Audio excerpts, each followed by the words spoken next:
lot of you have spent many hours, many nights, late, overtime, weekends. I saw teachers on Facebook creating their little virtual classrooms, and I know how much work that is. I know I'm learning. I'm learning too how to get inside the classrooms and teach too. And so I know it's very difficult. It's new, but I just want to remind everyone, there's always that silver lining. There's always that hope when you have visionary leaders, when you have strong leaders that say, let's go, let's just do the work. We can do it, and we plow through it. So thank you. I honor all of you, and I am so grateful to serve. And I know on behalf of the board, we are so proud of all the work that you're doing, and we're so proud of our kids. So on that note, let's take a moment.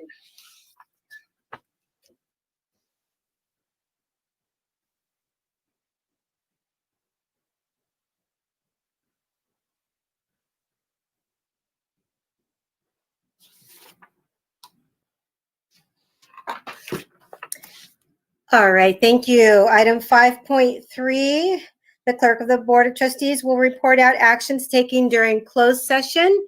Trustee Smith, please. Thank you, Madam President. And I would like to add one word beyond thanks: gratitude. 4.1, no reportable action taken regarding public employee performance evaluation superintendent. 4.2, no reportable action taken regarding property negotiations. 4.3, no reportable action taken regarding existing litigation. 4.4, no reportable action taken regarding negotiations. 4.5, no reportable action taken regarding personnel. 4.6, no reportable action taken regarding existing litigation.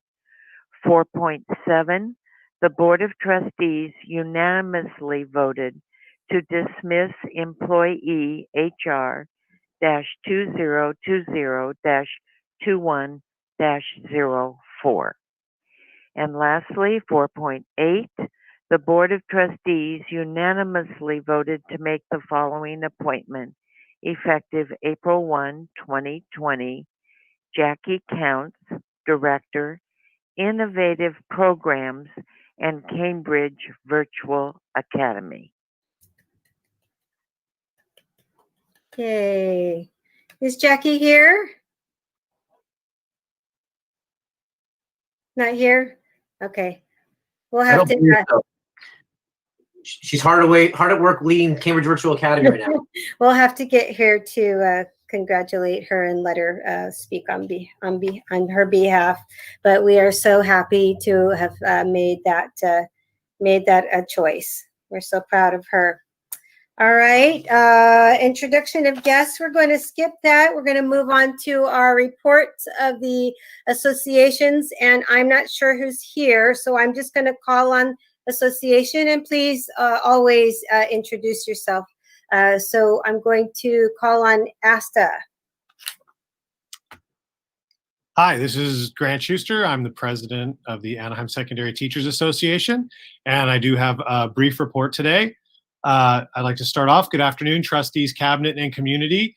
My report today is all about dedication to our community. As we started school this week, our community of teachers and staff encountered obstacle after obstacle and found ways around to push through. ASK would like to give a shout out to all the teachers and staff at every site who found a way to connect with their students and community under already trying circumstances from the pandemic that were exacerbated by technical issues. Special regards go out to Eric Greenwood and his team for tireless work and hours that they took to enable teachers, counselors, administration, and staff to welcome their students to a new school year. I cannot imagine the pressure and stress he was under, and they came through big time. This support of community did not start this week, but has been prevalent all summer.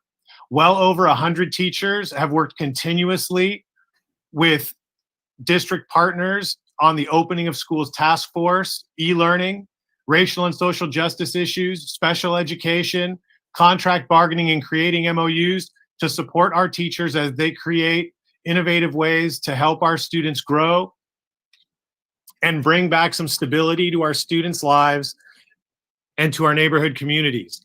ASTA members continue to help with food distribution at a variety of events and milk deliveries in some of the hardest hit areas of our community. Teachers have helped students find their voice during this time and encourage them to use it for the change they believe in as well. I have never been prouder to be a teacher in this district than now, as we see each other stand up and support our students and families however we can during this crisis. As we move forward, we must continue to do so as a community, recognizing the needs of our students, parents, and all district employees. We must be mindful that as much as we see teachers and others in public education as superheroes, they are only human. And as much magic as they create in their classrooms, they cannot create more time in the day. We are very close to finishing up our last MOUs, and I implore the district and board to settle these with the mindset that any further hours required to train during the school day or more paperwork to be filled out during the school day will take away equal amounts of time that we want to spend with our students, supporting them and their success. I would also like to refer to the letters last month from students calling for ethnic studies in our district. This is also something we must address as a community, along with each of us looking at ourselves as individuals and deciding what we can do to support our students of color as they learn about our history and their own histories. We must look at what our responsibilities are as teachers, counselors, administrators, and board members to address the institutional racism that exists in the structures of our district and our associations. To close, I want to thank the district for all of the collaborative opportunities over the summer. Our work together has created the best system possible under the circumstances. The training teachers received has translated into a distance learning system second to none, with innovation and creativity that will benefit all of our students and would not have been possible without all of our work together. This concludes my report. Thank you, Mr. Schuster. Fantastic. Thank you. Is AFSCME here?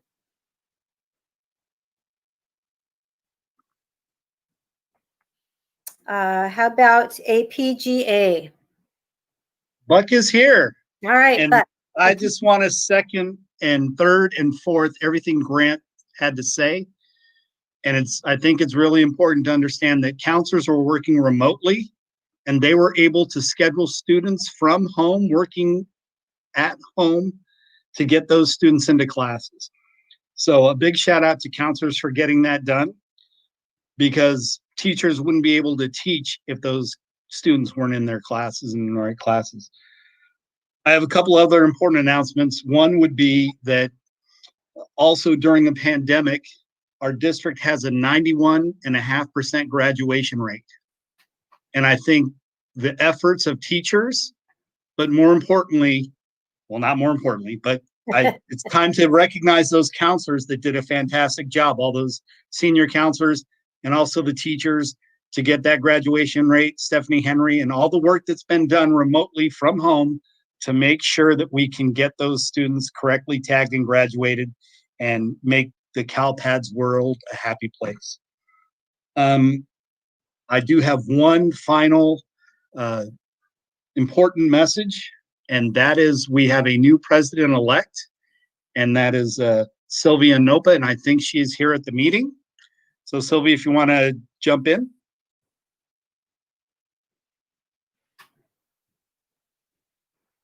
Hi, I'm Sylvia Nopa. I look just like Buck. I guess I got my signals crossed with Sylvia. So let me text her and see, because she has the invite to the meeting, but if we could go to another group. Okay, yeah, I'll have just her- let me know. Okay, and thanks. We'll let her on. Great job, Buck. Thank you so much. You're welcome. How about AXA? Hilda, are you on? CSEA.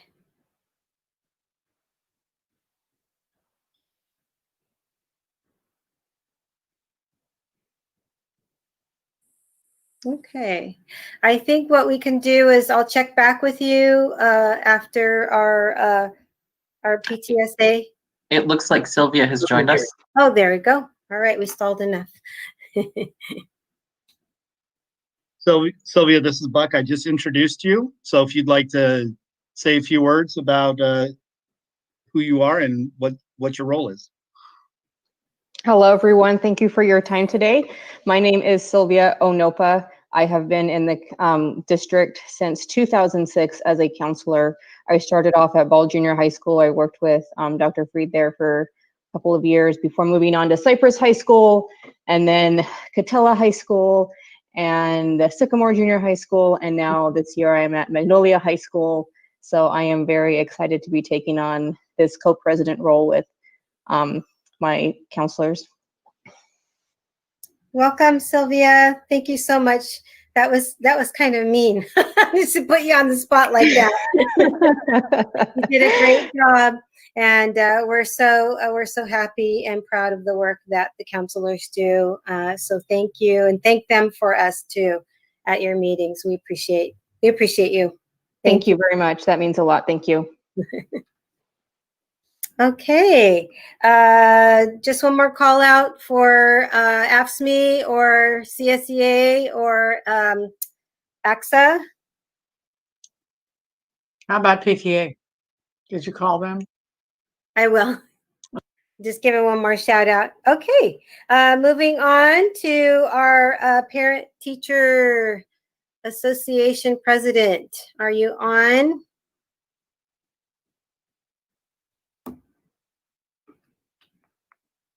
All right, moving on to our public comments. Good afternoon, everybody. We do have a few public comments this afternoon. The first is coming from Martha Aguirre. She is a resident of the district, and she has some comments about counseling. At the board meeting on June 18th, 2020, the meeting depicted a chart with the budget plans for the district, which showed how counseling staff was to be reduced along with other positions. Though I acknowledge that funding for public education has been dwindling over the years and that budget plans must be made to invest the available revenue into the district school as effectively as possible, I'm very concerned about the harmful ramifications this particular budget plan will have on students and families. According to the American School Counselor Association in 2015, the recommended student to school counselor ratio should be 250 to 1. Using the school accountability report cards for all the district schools, AUHSD has an average student to counselor ratio of 585 to 1 for junior highs, which is approximately 2.3 times the recommended ratio, and an average ratio of 541 to 1 for high schools, which is 2.2 times higher than recommended. Although Oxford, Gilbert, Polaris, and Hope were excluded from the average due to their unique structure and student population, it is evident that the schools are not equitably supported as schools with larger student populations or who have populations with complex needs do not seem to have extra support. School counselors are already overburdened with higher caseloads than is reasonable to be able to support students, especially students with more complex needs. As such, reducing staff does not seem to have students' best interests at heart. How does the district intend to support both students, counselors, teachers, and staff with reduced funding when the research shows that cutting certain positions due to budget cuts will do more harm than good? How are the district and board fulfilling its mission statement with understaffed counseling offices throughout the schools? What can be done long-term, permanently, to support our counselors and students? The next comment comes from Anha resident of Anaheim regarding the Black Lives Matter Task Force. Good evening, Board of Trustees.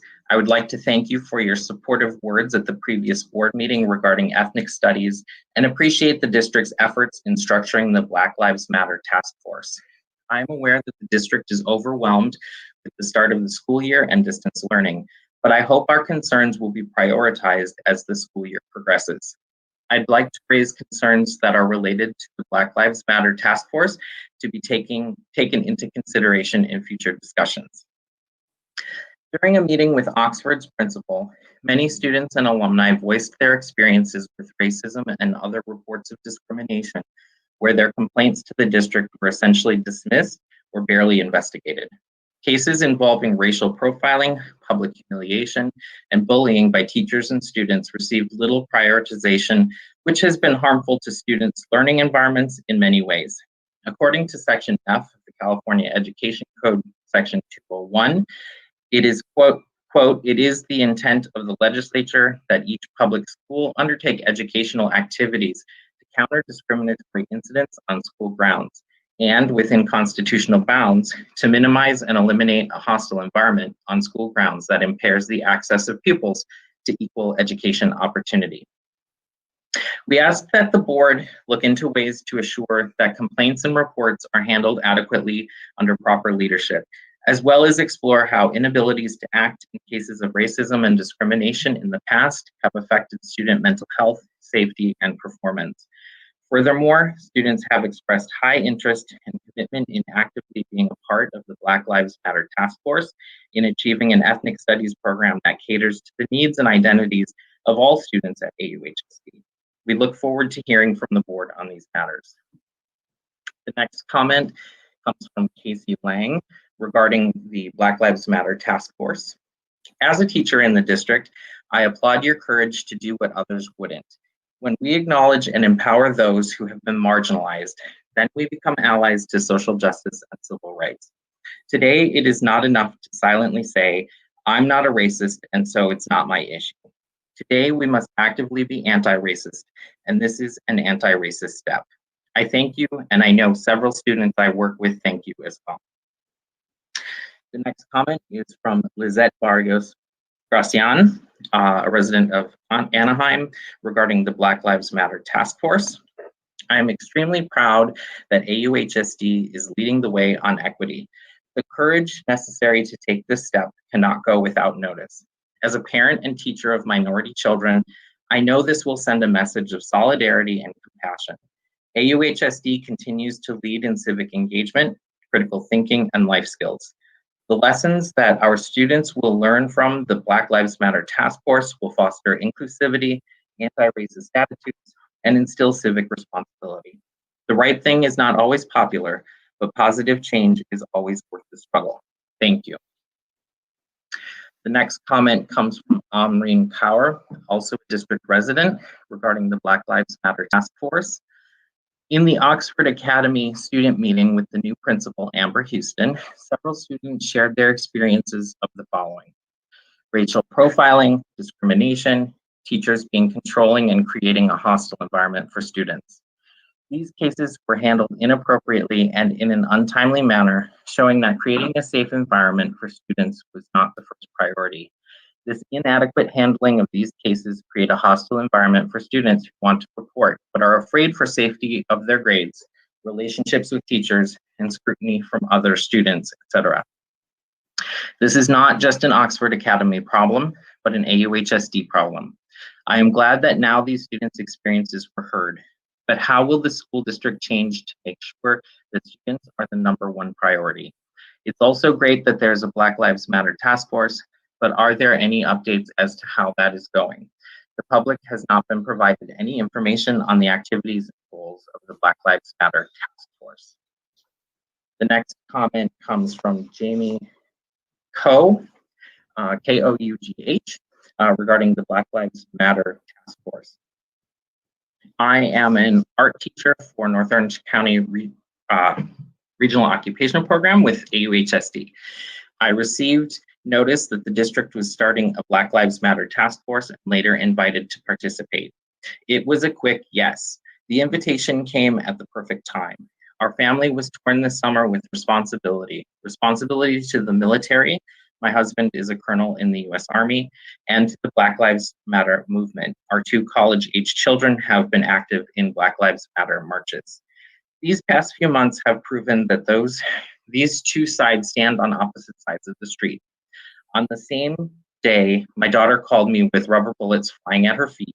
My husband called and said he was back up to Sacramento to send troops to LA. The day prior, my husband and I marched in orange. The tear between people and the judgment of what things look like has been once again brought into our attention. I am so proud to stand alongside a group of people that support change. We have the opportunity as artists, teachers, leaders, parents, and children to educate and open eyes beyond what they see and invite them to see through knowing, not blind judgment. We can exist in one house with different ways of getting to an end as long as our foundation is strong and built on trust, respect, and learning. Thank you, AOHSD, for being brave and leading the way. And it looks like there may be one more.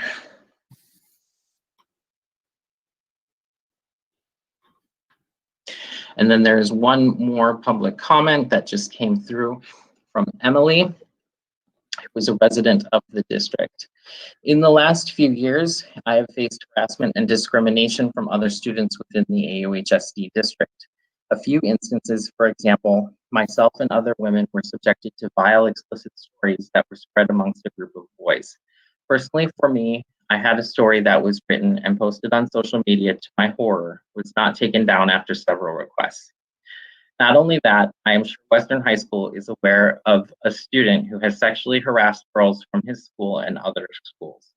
He texted me one day saying that he had my personal messages and images, calling me a naughty girl and saying that he would take a peek into my life once in a while. It wasn't until I confronted him did he stop. My question is, what is the district doing to teach students like this who throw around racial slurs and derogative comments? I am a student at Oxford Academy, and yet I still see those same students in my classes who have not taken responsibility for their actions, saying it was only a joke or calling those who have reported them snowflakes. Where is the district now? That concludes public comment. Thank you. So we're not supposed to remark on public comments as a general rule, but I really want to thank, I really appreciate when someone takes the time, especially now when you have to actually sit down and write something out. They're very thoughtful and heartfelt comments, and I just want you to know that the board is listening to you. And I especially want to thank our students for taking the time to reach out to us. We appreciate it. And as you have spoken out, that we have connected you with adults who are listening to you as well. So thank you. And without further ado, as one of our comments was not hearing about the Black Lives Matter task force. It is on our agenda today, and it's our first presentation. And so Dr. Shauna Egan's, I believe, is going to present. Yeah, before I thank you, Madam Chair. This is Mr. Matsuda, Michael Matsuda, the superintendent. I do want to take a moment to put this in context for the district. Want to, first of all, I mean, as the public comments expressed, these are very difficult conversations to have. And there's a lot of feelings on all sides of these issues. But we do know on May 25th, the whole country witnessed in horror the killing of George Floyd in front of all of us. And that did trigger a lot of these emotions. And even in our own district, shortly thereafter, there were large-scale protests throughout the district involving thousands of our young people and many of our staff as well, involved in peaceful protests across the district, of course, Orange County and across the nation. I am very proud that our young people protested, 99.9% of them peacefully. And I'm also very proud that as diverse as this district is, a lot of young people were reaching out and with empathy to our African American students, staff, and families in their message that they supported the Black Lives Matter movement. Shortly thereafter, the district started to receive emails and letters, very heartfelt, from our very own employees about years and years of neglect and microaggressions, and sometimes outright discrimination from other staff members, other even administrators, teachers. And I felt compelled to reach out and really listen to our employees. And that was a very emotional meeting, tearful, and very difficult for me as someone who represents the district to hear. But as you know, one of the things I'm really proud of in this district is that I think we really do practice that 5th C, compassion and love and kindness. And I know I speak for our board when this is not just going to be a one-time event. I think our board is very serious about addressing these issues with our staff, with our students and their families. And these are not going to be easy conversations moving ahead. But as long as we address it with kindness and compassion and caring, I think we can get through this together and in our own ways contribute to a better America together. And it all begins in our very own community. So with that, I'm very proud to introduce our co-chairs, Teacher Carlo Davis at Catella High School, and our administrator, Dr. Shauna Egan's, the director of our Safe Schools. So really proud to be working with you two, and you have the floor now. Thank you so much. Good evening, everyone. Thank you for your kind words. My name is Carlo Davis. I am a mathematics teacher at Catella High School. I am also the boys basketball coach there. I also share the honor of being the co-chair of the Black Lives Matter Task Force with Dr. Shauna Egan's. On behalf of our other 6 cabinet members and our 125 diverse task members, I would like to personally thank each and every one of you for giving us this opportunity. President Anne-Marie Trejo, we thank you. Clerk Catherine Smith, we thank you.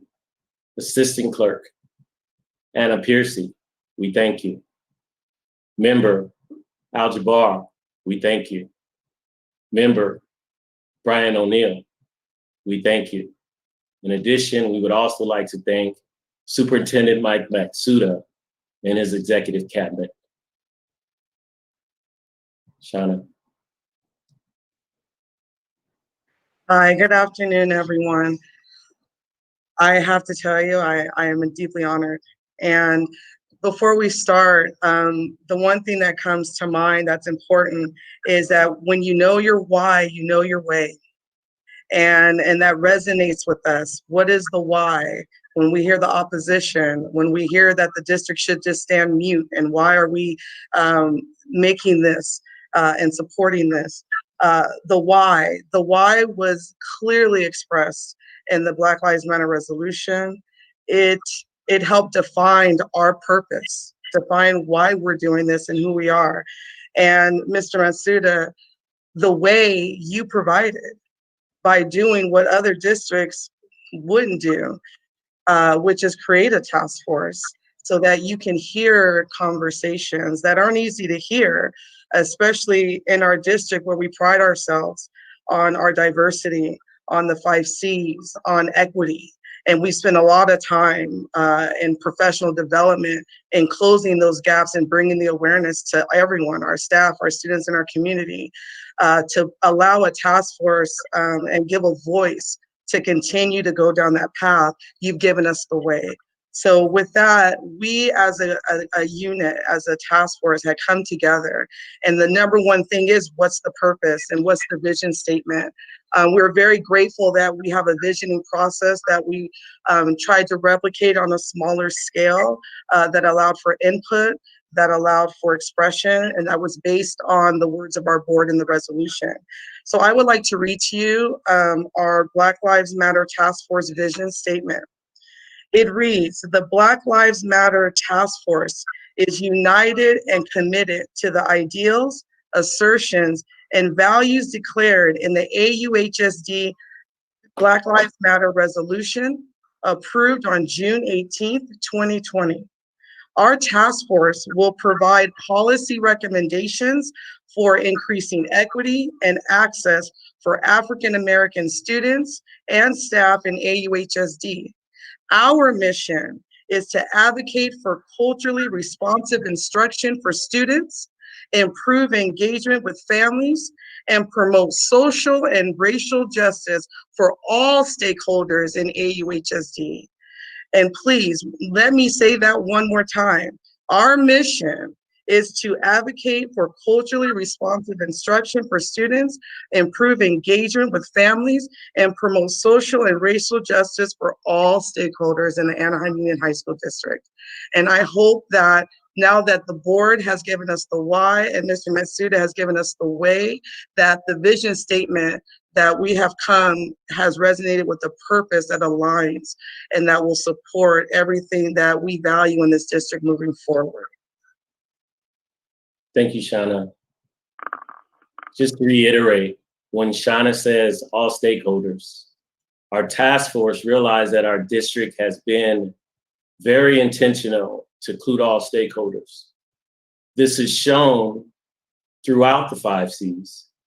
The 5 C's ensure that all stakeholders, all of our stakeholders, have the same opportunity. With that said, those 5 C's are displayed from the east side of our district to the west side of our district. We have John Bautista and Jeff Newmanville, who helped engineer Catella Talks on the east side. On the west side, we have Jack Gupta, who has an excellent STEM program at Kennedy High School. So from the east to the west and all points in between, those 5 C's are prevalent. Our task force has a theme that's quickly grown. We realize in order to implement all of these 5 C's, they go hand in hand with courage. It takes courage to implement those 5 C's. That courage is what we commend all of you on, for having the courage to do what other districts around us didn't have the courage to do. Speaking about courage, we created a short video that hopefully will be shared with you soon to show the world how we feel about you for displaying that courage that is needed.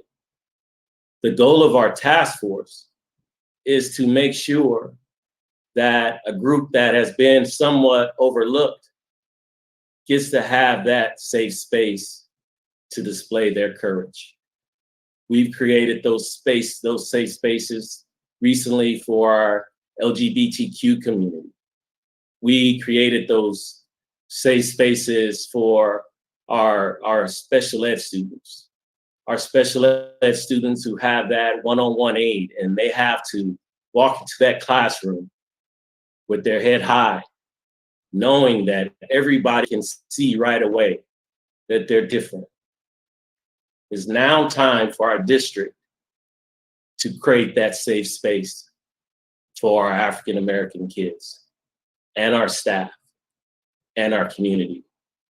Our task force believes the way to start creating that safe space is to implement the BSUs, just like we did the other groups, from the east side of the district to the west side of our district and all the places in between. Like our vision statement says, we strive to embetter every stakeholder. Those BSUs will not be exclusive. They will be inclusive. They will be a place to promote awareness, empower our students, empower our staff, and give them the courage and the stage to display that courage. Shauna. Thank you. We know that tonight there are some BSU clubs on the agenda, so we're excited to see that. We have a number of schools that already have current active, so we definitely just appreciate that.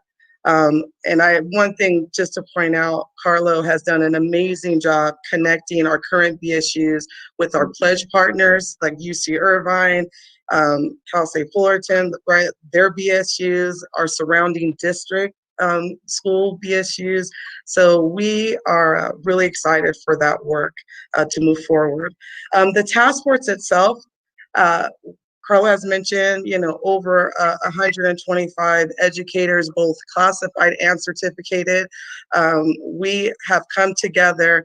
We've done a needs assessment to really decide, okay, what are the needs? What are the needs that we feel we want to focus on? I will tell you, one of the top two were culturally relevant curriculum, including ethnic studies and implicit bias. We are extremely proud to be partnering with ASTA, as they themselves are extremely passionate about this topic as well, looking at professional development for our staff, looking at Orange County Human Relations and what they can bring. They're already on our campuses, they're already a partner, and looking at similar groups that we can partner with to help build that awareness. We have an extremely diverse task force, and I can tell you from our meeting that the energy is high, and it is important to know that we have a community of employees that are ready. They are ready to respond. They are ready to bring that voice. So we're really proud to be able to say that. And I tell you, the foundation is key. We talk about ethnic studies. We talk about that curriculum that is so important to build for our staff and students. The foundation for us and everything we've done, we want to make sure that everyone has that awareness, that the civic engagement and that foundation has led to the comfort level and the excitement about moving forward. That is key to know, that we are taking the right steps. We're not just jumping over, but we're laying a strong foundation. To close in our update, we definitely want to be able to give regular updates as things are moving. And I want to share a quote from a very prominent female leader who has been in the news lately. And she says, "Our unity is our strength and diversity is our power." And that is what we have in Anaheim Union High School District. And I want you as our board to know that your courage is not done unnoticed, and that you have a community that is getting behind you. And oftentimes the naysayers have the loudest voice, but I will tell you, being in that task force and seeing all those faces and hearing all that passion, you have a community in this district that is behind you 100%. And we are going to make things happen and move things forward for the betterment of our staff, our students, and our parents. So with that, we just want to thank you for this opportunity, and we look forward for more future updates. Thank you. Wow. Thank you so much, you two. Board, did you have any questions or comments? We'll just start from the left to the right as if we were on the dais. So, Brian.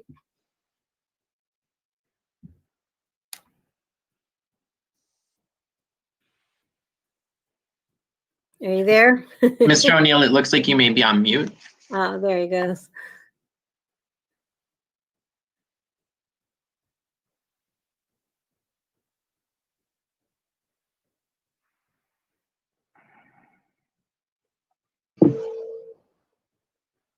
So I was on the phone.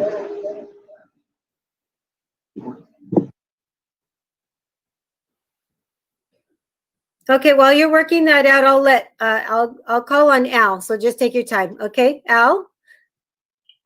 Yeah, I was going to comment on the fact that we had many BSUs on our agenda to be approved today.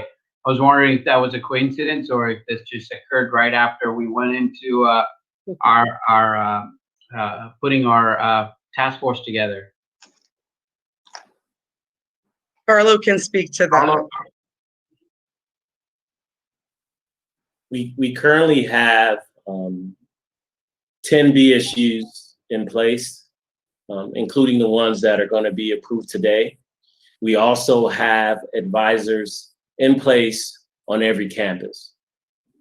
It's been a bit difficult getting things in order due to the COVID situation, but we are working tirelessly to get those BSUs in place. We've also started creating a space for our potential BSUs advisors to share information, articles, activities, upcoming events. So we are moving in the right direction. And we anticipate within the next few months, we will have all our BSUs in place on every campus. And I would like to add to that as well that they're there's Carlo and Dr. Fried are very humble. They have worked very closely together to help guide the process and streamline it so that the BSUs could be district-wide. So I want to make sure that they both hear me say, I know that they have worked tirelessly and have really made the process streamlined for our sites. So yes, that has been as a result of this movement. Thank you, Shauna. And Carlo, yeah, you referred to the video. It came right before a board meeting. I had an opportunity to see it and I shared it on social media. Fantastic video. I'm very proud of our team at AUHSD staff for actually doing it. And also very proud of the fact that, you know, Mike, right after as a superintendent, got on meeting with our employees. I know I've had some conversations with some of our staff offline, some of our students offline of concerns. And I know that as a district, we are very transparent and I know that we will resolve any issues that come up. But at the same time, I wanted to thank all of you for doing what you're doing. So thank you very much. Thank you. Thank you, Mr. Jabbar. Are you okay, Mr. O'Neill? You ready?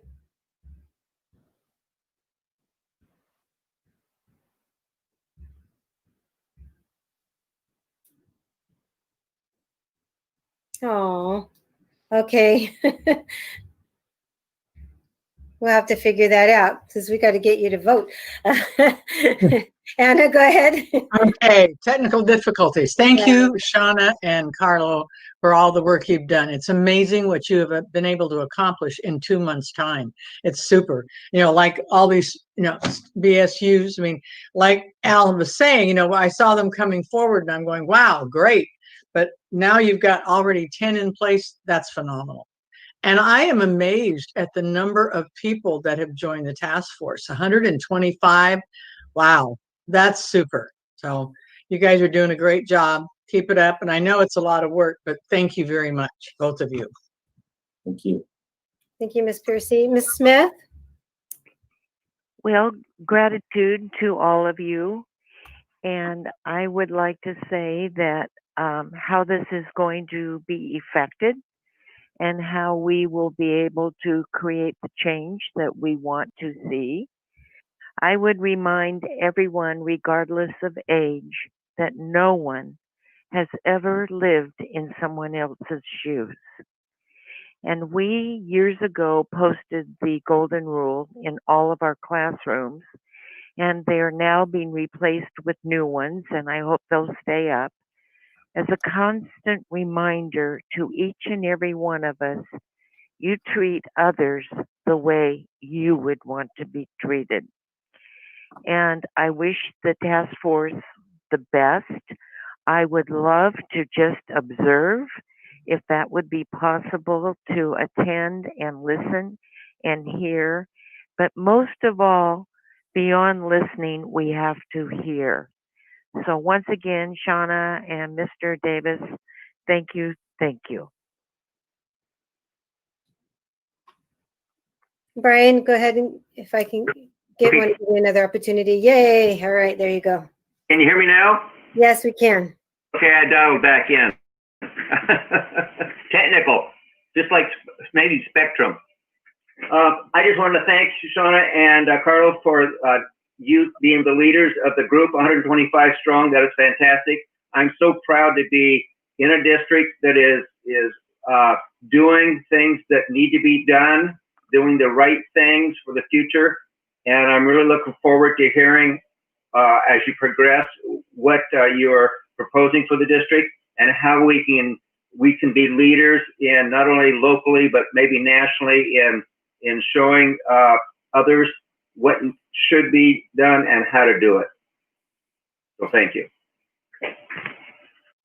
Wow, no truer words should be spoken. I think that's fantastic way to look at it.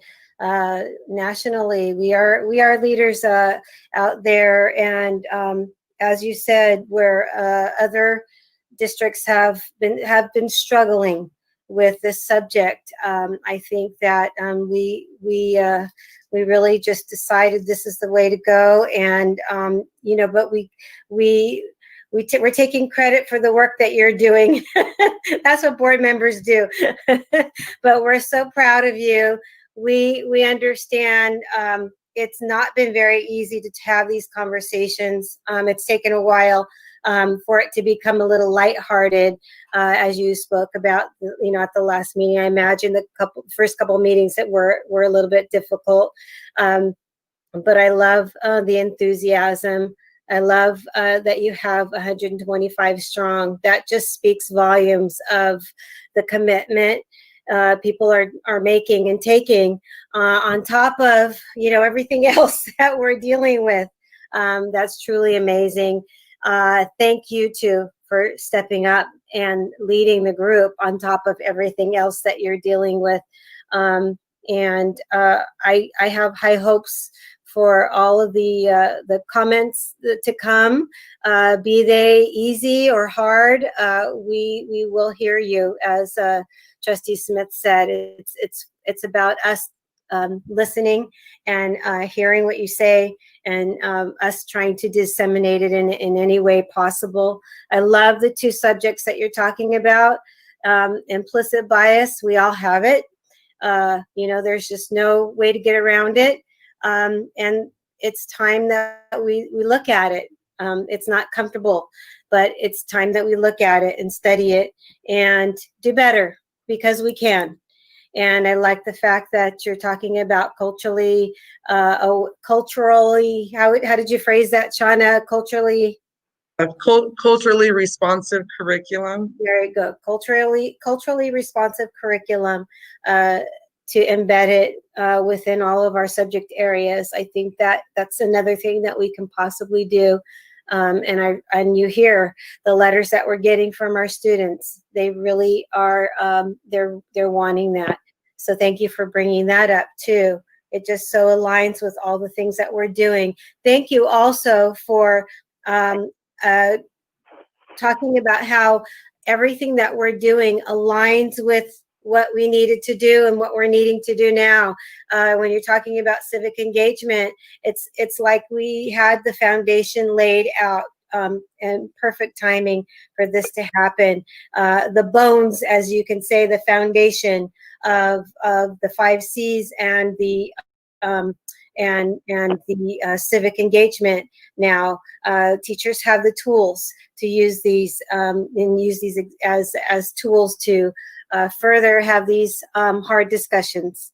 And as I said before, it's okay to talk about this. It's okay to say the word black. It's okay to say brown. It's okay to talk about things that we haven't been talking about before. So thank you too. I look forward to many more presentations and what comes of all of the work that you do. And we're so grateful to you. Thank you. All right. Moving on.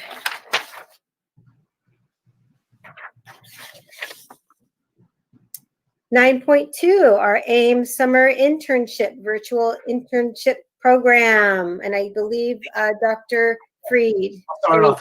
Thank you, Madam President and members of the board. As you know, we have many programs in our district that we are terribly excited about. And AIM, our Anaheim Innovative Mentoring Experience Program, is one of those amazing programs.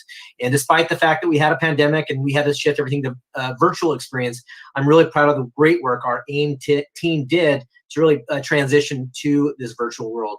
And tonight we have an assistant principal, Sean Pfeiffer, who's one of our AIM leads, who's going to also be speaking with several students tonight to showcase the great work they did this summer. And I think MJ Cook, who will also be on the call, will be kind of giving a wrap up at the end. So Mr. Pfeiffer, I'm going to go ahead and turn it over to you. Looking forward to hearing your presentation. Outstanding. Thank you, Dr. Freed. Madam President, board members, cabinet, and guests, AIM students, welcome. So happy to be here. I'm nervous. I'm getting ready to present my screen. It's kind of like bringing the wedding cake to the venue. There's so many things that could go wrong, but let's try it. Entire screen. Here we go. Share. You should see all your faces pretty quickly. Listen, I'm gonna introduce our student presenters and give them the voice to this. My job, I was AIM. I was asked and tasked with the salvage almost of this. Thanks to the vision of the cabinet and our superintendent bringing this AIM experience to our students, the Anaheim Innovative Mentoring Experience. This hands-on, gritty part. I was part of the summer part. This it was larger, but of course with the pandemic, we had to adapt. And it changed the hands-on experience into an online virtual experience, and we discovered a lot. Our approach was, you AIM interns have a unique observational point. You get to see where the work world, the real world, comes and merges with the education world. And I asked them, let's look at learning. Best definition of learning I shared with them was, learning is a relatively permanent change in behavior based on experience. And let's ask the so what, now what? What do we do? And I'm going to tell you, in this unique observational point, our students rose to the occasion. They became partners with our Gear Up teachers at the Gear Up Virtual University that occurred over the summer. They weren't just teacher assistants, they were co-teachers, facilitators. They'll explain that, right? I'm reminded of Stephen Johnson, who wrote a book a while ago, Everything Bad for You is Good, How Pop Culture Makes Us Smarter. He talks about leaning into our learning. And when you see these students present tonight, I challenge you to not be moved. I'm telling you, these students show and illustrate as a collective voice of our Anaheim Union High School students that we are nimble, we are creative, we are courageous, as Mr. Davis talks about, and we're the right people at the right time. So with no further ado, I'm going to turn this over to Vikram Chatterjee. By the way, Vikram, I saw you practice in your speech because your little thumbnail, but you were muted, but I saw you practice, brother, so we're ready to go. Vikram Chatterjee is going to introduce our program and move us into our slideshow. Go ahead, Vikram. Thank you, Board President Ms. Fejo, board members, cabinet, and distinguished guests. My name is Vikram Chatterjee, a senior at Oxford Academy. I'm extremely grateful to say that I was one of the AIM Gear Up interns that participated in the virtual internship this past June. With the onset of the COVID-19 pandemic, we saw the immediate effects on education as a whole in order to prioritize our public health. But thanks to the AUHSD leadership team, students were able to receive a unique experience that not only emphasized public health procedures, mentorship and communication, and career networking all together, we did it despite the difficult circumstances and adversity. By working simultaneously with our AIM partners as well as Gear Up classes, students were innovative in their approach to implementing the 5 Cs in every project in the curriculum. We hope through this presentation and reflection, you gain a deeper insight into the different applications of our critical thinking, communication, collaboration, creativity, and most importantly, our compassion. Now, the first AIM partnership that I want to talk about is OCAPICA, the Orange County Asian and Pacific Islander Community Alliance. OCAPICA aims to support underserved populations in Orange County through fundraising, education, and advocacy about socioeconomic well-being, as well as health systems that pertain to these populations. In the 3-week internship that AIM provided us, not only did we get to work in this experience with OCAPICA, the network that was provided with us allowed us to continue interning with OCAPICA much longer, even after the AIM experience ended. Specifically, I was able to continue working with their mental health and curriculum projects for their Allied Health Academy, and even received a paid position in phone banking for the Chinese American voter community. Hi everyone, my name is Emily Nguyen and I am a senior from Cypress High School. I worked alongside Vikram as well as 2 other AIM interns with OCAPICA. And as AIM interns, we worked alongside college students and facilitated mental health workshops that touched upon various subjects such as work and life balance, taking effective breaks, and confronting burnout. On top of this, we also determined and delegated curriculum for the Allied Health Academy's 2020 to 2021 academic year. Other than that, on top of the tasks and duties that we completed, we also were provided resources for life beyond adolescence. Such resources included meetings in which we learned about finances, budgeting, dorming and living situations in college, and also had the opportunity to meet with the UC Berkeley admissions administrator, who helped us and gave us advice on how to complete our application and personal insight questions. Ultimately, we were rewarded with a holistic and insightful experience through this entirety of our internship. I, as well as many other high school AIM interns, furthered our partnership with OCAPICA for the remainder of the summer, and some, including myself, were even provided the opportunity to be an intern for OCAPICA's Allied Health Academy's 2020 to 2021 academic year. And next up, I would like to introduce Madeline Kim from Oxford Academy. Hello, my name is Madeline Kim, and I am a senior at Oxford Academy. I had the pleasure of being partnered with Senator Chang, where interns were assigned to write daily research papers and news clips on the current news within the city, state, and country. As an AIM intern for Senator Chang, we were given the opportunity to gain a deeper insight of what it was like to be in the council office, as well as taking civic action and learning more about our community. We were able to implement the 5 C's, where we specifically focus on communicating and having discussions about current news that was currently taking place within society. Next up, we have Tran Lee, where he will present his experience of working with the Office of Supervisor Chaffee.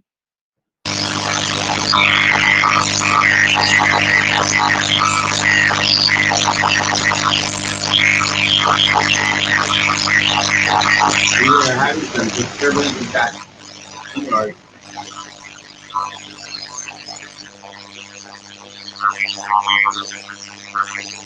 And the audio is gone.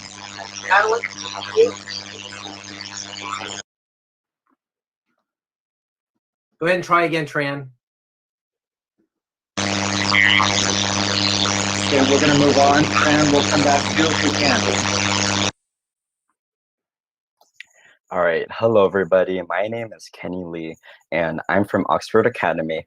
I worked with Higher Ground Youth and Family Services. It's a nonprofit located in Anaheim, dedicated to mentoring at-youth risk in Anaheim. Now, the 2 soft skill 5 C's that I developed were collaboration and communication. So I was personally tasked, since this was, of course, online, with scheduling all of the Google meetings. This built my communication skills because of the fact that I had to constantly check in with the other AIM interns and check in with my AIM mentor.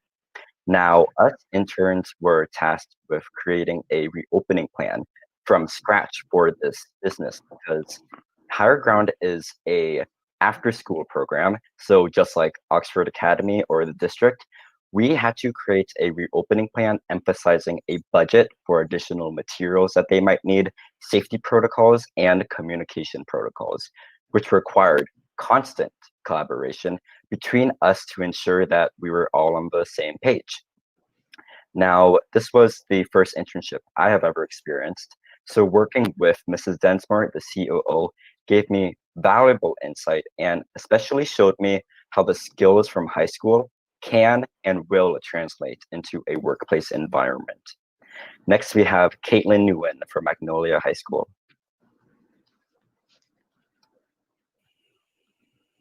Hello everyone, my name is Caitlin and I interned with another student, Karma Sweden from Catella High School, to work with Oakwood over the summer, a nonprofit organization that stands for Orange County Communities Organized for Responsible Development. Here we focus on bringing workers, families, and the community together to advocate and organize for jobs, healthy neighborhoods, and an inclusive democracy. Prior to this experience, I wasn't aware of how many issues there were within my community and how to take initiative in educating myself or solving these problems. However, with my mentor, Mai Nguyen, I was able to have important discussions about systematic oppression, gentrification and redlining, promoting anti-eviction notices for families during the pandemic, and learning how to promote a COVID-19 mandatory face mask policy in Orange County. Through this, I signed petitions, emailed, called, and campaigned on social media to reach out to a younger audience to spread awareness. This partnership enabled me to become a leader as I was in charge of conducting my own research and discussions with reinforcement from my mentor for extra support. Thanks to AIM for giving me these wonderful connections, I now have the confidence to start my own new project to reach out to the LGBTQ community and the youth during this pandemic. I would now like to introduce Johnny from Cypress High School. Good afternoon, my name is Johnny Nguyen, and over the summer I was fortunate enough to work with Joshua Mahar, Samantha Uikab, and Alexa Clemente under our AIM mentor, Gina Thackeray, with the organization named Thrively. Thrively is an organization that allows students to find what they're good at so they can unlock their latent skills and potential. In other words, they take assessments to demonstrate to students on how they can approach a certain career path based off of their own strengths rather than skills that they may develop somewhere else. As an intern, I was assigned to create a lesson plan on a subject that I was interested in. Even though I am STEM oriented, I decided to make a lesson in regards to analyzing because I felt that the website already had plenty of useful STEM programs for students to learn. Through this experience, I learned that learning as a whole isn't as one-dimensional and linear as it may seem. If I take a break and not focus on my career path, I can still develop skills such as teaching and analyzing other people. This allowed me to better understand how a workplace environment worked and really boosted my confidence. Next, we have Jocelyn from Kennedy High School. Hello, everyone. My name is Jocelyn Torres Barbosa, and I am a senior at Kennedy High School. I was partnered up with Illumination Institute, and I worked alongside Joanna Walters with our AIM mentor, Brian Ton. Illumination Institute is a nonprofit organization that focuses on building mindfulness tactics with students of all ages. They create mindfulness curriculums for teachers to embed into their classrooms to help students whenever they may need it. As an AIM intern, I was able to incorporate the 5 C's into my daily tasks. Creativity was the most important C. I had to focus on creating questions for a survey to see where students were at of this time of uncertainty and what problems have arisen since social distancing back in March. An example of this would be asking us how have students been coping with the quarantine, and what are some other thoughts on their current events of protest and the activism that is occurring in the community around them. Critical thinking was essential. We had to make sure students felt secure filling out the survey, so we had to make sure it was an anonymous survey. Once the survey was done, we asked ourselves, what can we do with this information? What was the next step for this organization? Communication is what helped me continue to build this project. Over the summer, I continued the internship to help develop an app specifically for this reason. Compassion and collaboration are the most ones that helped me throughout my journey. With both of these skills, we were able to develop an app that would be a friendly gadget for the district to use as a way to continue what they will teach in their classrooms and for other students to use as help throughout the day. My overall experience with AIM program has been one of the most unique and different experiences I've had this summer. I was able to see more behind the scenes program of a company that works towards the mental health of students of all ages, developed a lot more experience and integrated different skills.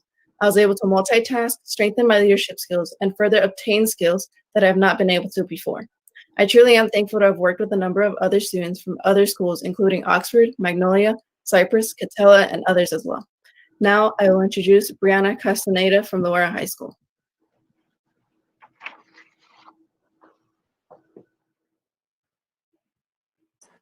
Hello, my name is Brianna Castaneda. I'm an upcoming senior at Loera High School, as well as an AIM mentor of the YMCA program in Orange County. My team for this program was also coordinated with Karma, who is an upcoming senior at Catella High School, as well as Miss Aon, who is the CEO of the YMCA. YMCA is a worldwide organization that focuses on students' mental health, academics, and sports. My assigned task for this program is by using the 5 C's, such as communication, by setting up new conferences with Karma and Miss Aon on new assignments and projects throughout the week. Critical thinking, by brainstorming new ideas with lesson templates that provide students to learn by using arts and crafts. Creativity, the importance for not only students to learn, but to also keep them engaged and entertained throughout the summer. In conclusion, this had been an excellent experience for both my self-identity and realization. It was a unique way for me to take a step back and to look at things from a bigger picture, that we are more alike than different.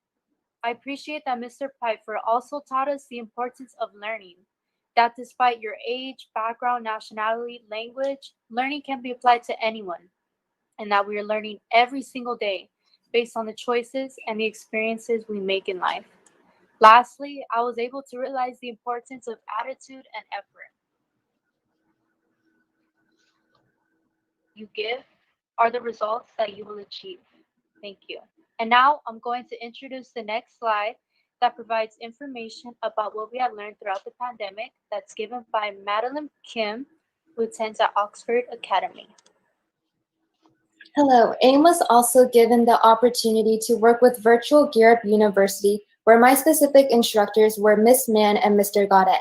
At Gear Up University, students created a PSA about COVID-19 on when it was the right time to go back to school, and if so, what preventive measures would be taken.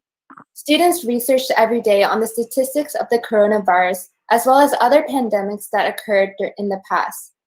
For each of the projects assigned, we went into breakout rooms and they were able to implement the 5 C's even through an online environment where they had to communicate and collaborate with their peers in order to examine issues from multiple viewpoints, as well as using their creativity on what they wanted to present for each of their projects.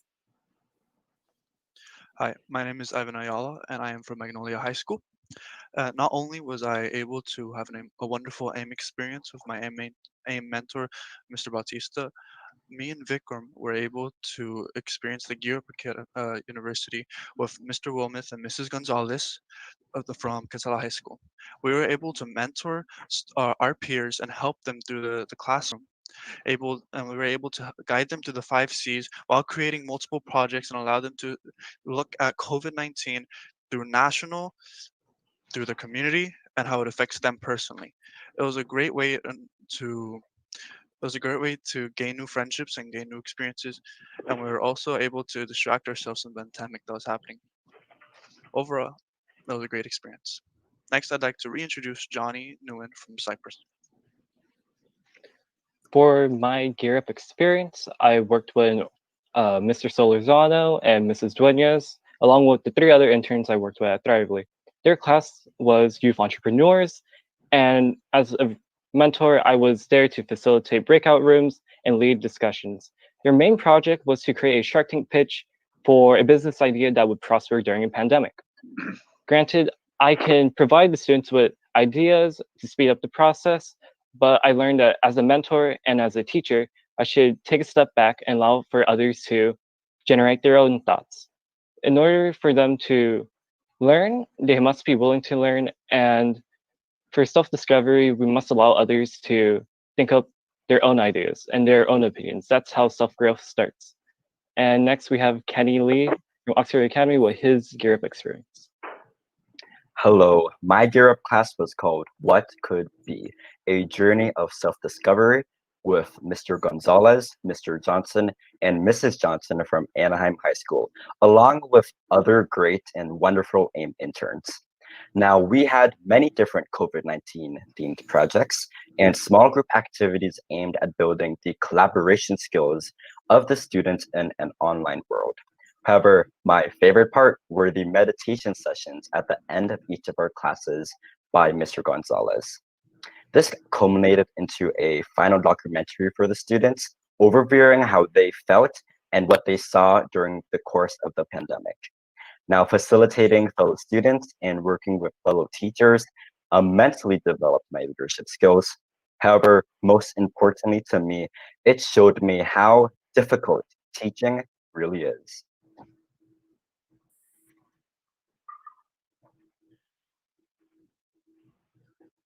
And is your mic working? Sorry, Fran. All right, let's move on to Emily. Hi everyone, my name is Emily, and my Gear Up partner, no, Mr. Pfeiffer, go back. Okay, thank you.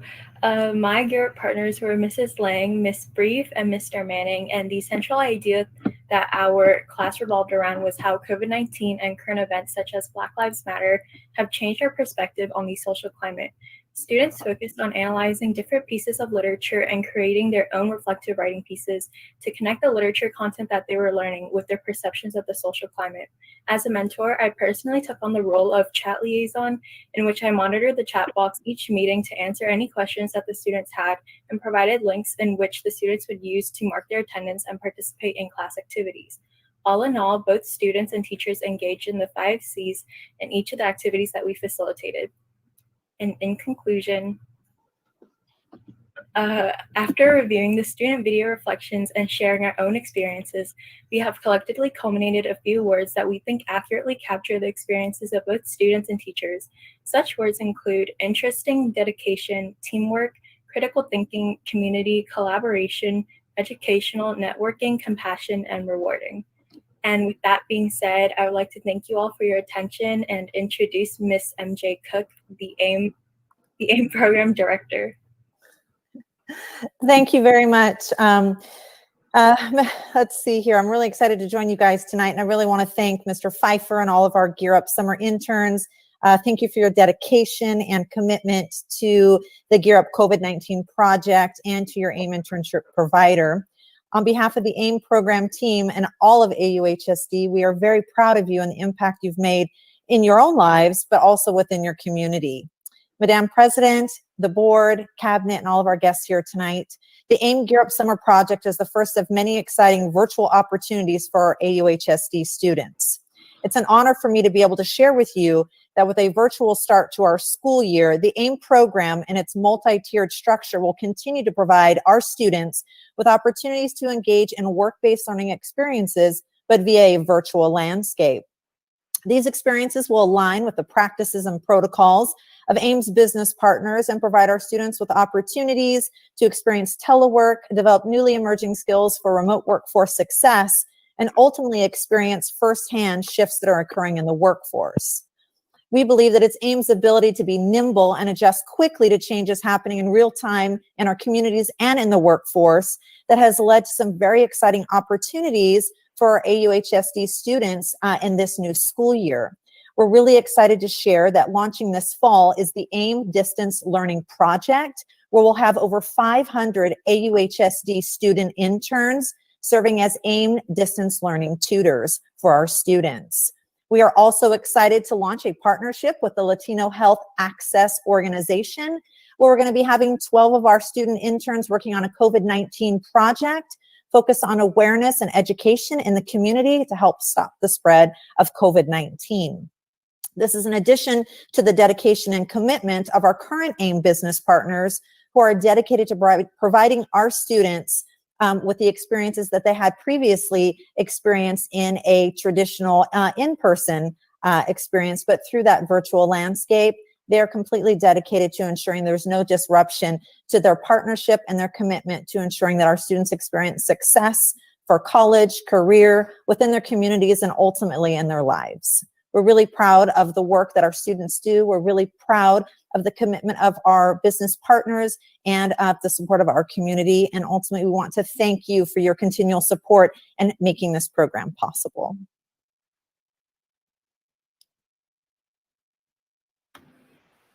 Amazing, amazing, amazing. Thank you all. Thank you all. And Ms. Tran Lee, I'm going to personally ask that you come back and you give your presentation to us, okay, when you can at the next meeting, okay? We really want to hear your presentation, okay? We will make that happen for you. Okay, board, do you have any questions or comments? I know you do. Mr. O'Neill. No questions, just a wonderful presentation. Hearing all that we are doing in the AIM project, and with Sean and MJ being leaders there, mentors of all the students. I guess I have one question. I didn't catch how many students were involved this summer in the project. So originally we had planned to expand to over 150 if it was in person. So Mr. O'Neill, this was, as soon as the pandemic happened, this is where you guys moved on it. You know, it could have disappeared, but immediately we looked at your AIM leaders. They looked at Gear Up as a housing agent, I guess to call it, and immediately Gear Up said yes. And so our student interns that we'd already selected and vetted, I think over 150, had to be then whittled down. Who's still interested? Out of the 150, we had 30 students that were interested and continuing, even if it was virtual, even not knowing what it was. We ended up connecting them to Gear Up University teachers and the Gear Up Virtual University over the summer, where they did amazing work with those teachers in their projects and expanded their leadership. However, in the meantime, it was we had reached out, MJ, myself, Scott Rendell, we had reached out to the partners and found out that they were interested still, that they didn't know what the landscape looked like, but they were interested in bringing young people in, our AIM students, our Anaheim Union High School students, and say, let's work together. I need them. I'll use them as interns, virtual interns. I'll use them as research tools. I'll use them to help guide me through this process. And that gets that vantage point that I was talking about in my opening. They got to see the union between the real world, the work world, and the educational world, because they saw both sides scrambling to do their missions. And our students rose to the occasion and shined. I'm so proud. That's great. Thank you, Sean. Mr. Jabbar? Yeah, you know, what can I say? You guys all excelled, and I'm glad that you got an opportunity. I know that you'll probably have a unique story to say when you go out there and interview for jobs, because you could always say that I interned during a pandemic, right? So the experience that you got with that is awesome. And Tran Lee, I am so sad that you couldn't present that, because you actually worked for my boss in our office, for Doug Chafee. And I wish I could have heard you say what you said, but I heard what you guys did from my end. My staff member actually appraised of how valuable of a team players you guys were during that time. So thank you very much, and good luck to all of you guys. And thank you to the staff for stepping up and thinking out of the box to make sure that we bring this partnership and keep the program going. Thank you, Mr. Jabbar. Ms. Piercy? Well, first of all, kudos to the advisors for getting this going and finding those 30 kids and the 30 of you that decided to go with it anyway. Fantastic. You guys did great. I am amazed at what we are able to do when we put our minds to it, and you have shown us. I think it's phenomenal. I think the AIM program is outstanding, and I think you are lucky to have been selected, and even luckier that you decided to go with it even if it was virtual. We're all learning a lot, and you did great, and your presentations were really great, and I feel for you, Tran, too, because you kept trying, but technology sometimes knocks us out of the game. You can never tell. So anyway, you guys did a great job. I'm sure that you learned tons, and you helped, and perhaps you'll have an opportunity to continue on in the fall. So very good. Thank you, Ms. Piercy. Ms. Smith? Well, I can't say how much I appreciated everything that you all participated in. And we talk about the 5 C's, and I was just thinking about the 5 P's: prideful, pleasing, powerful, positive, plentiful. And you have touched all of those And best wishes to you. Thank you. Keep on going. Thank you, Ms. Smith. Wow, MJ and Sean, another fantastic year, and in the middle of a pandemic.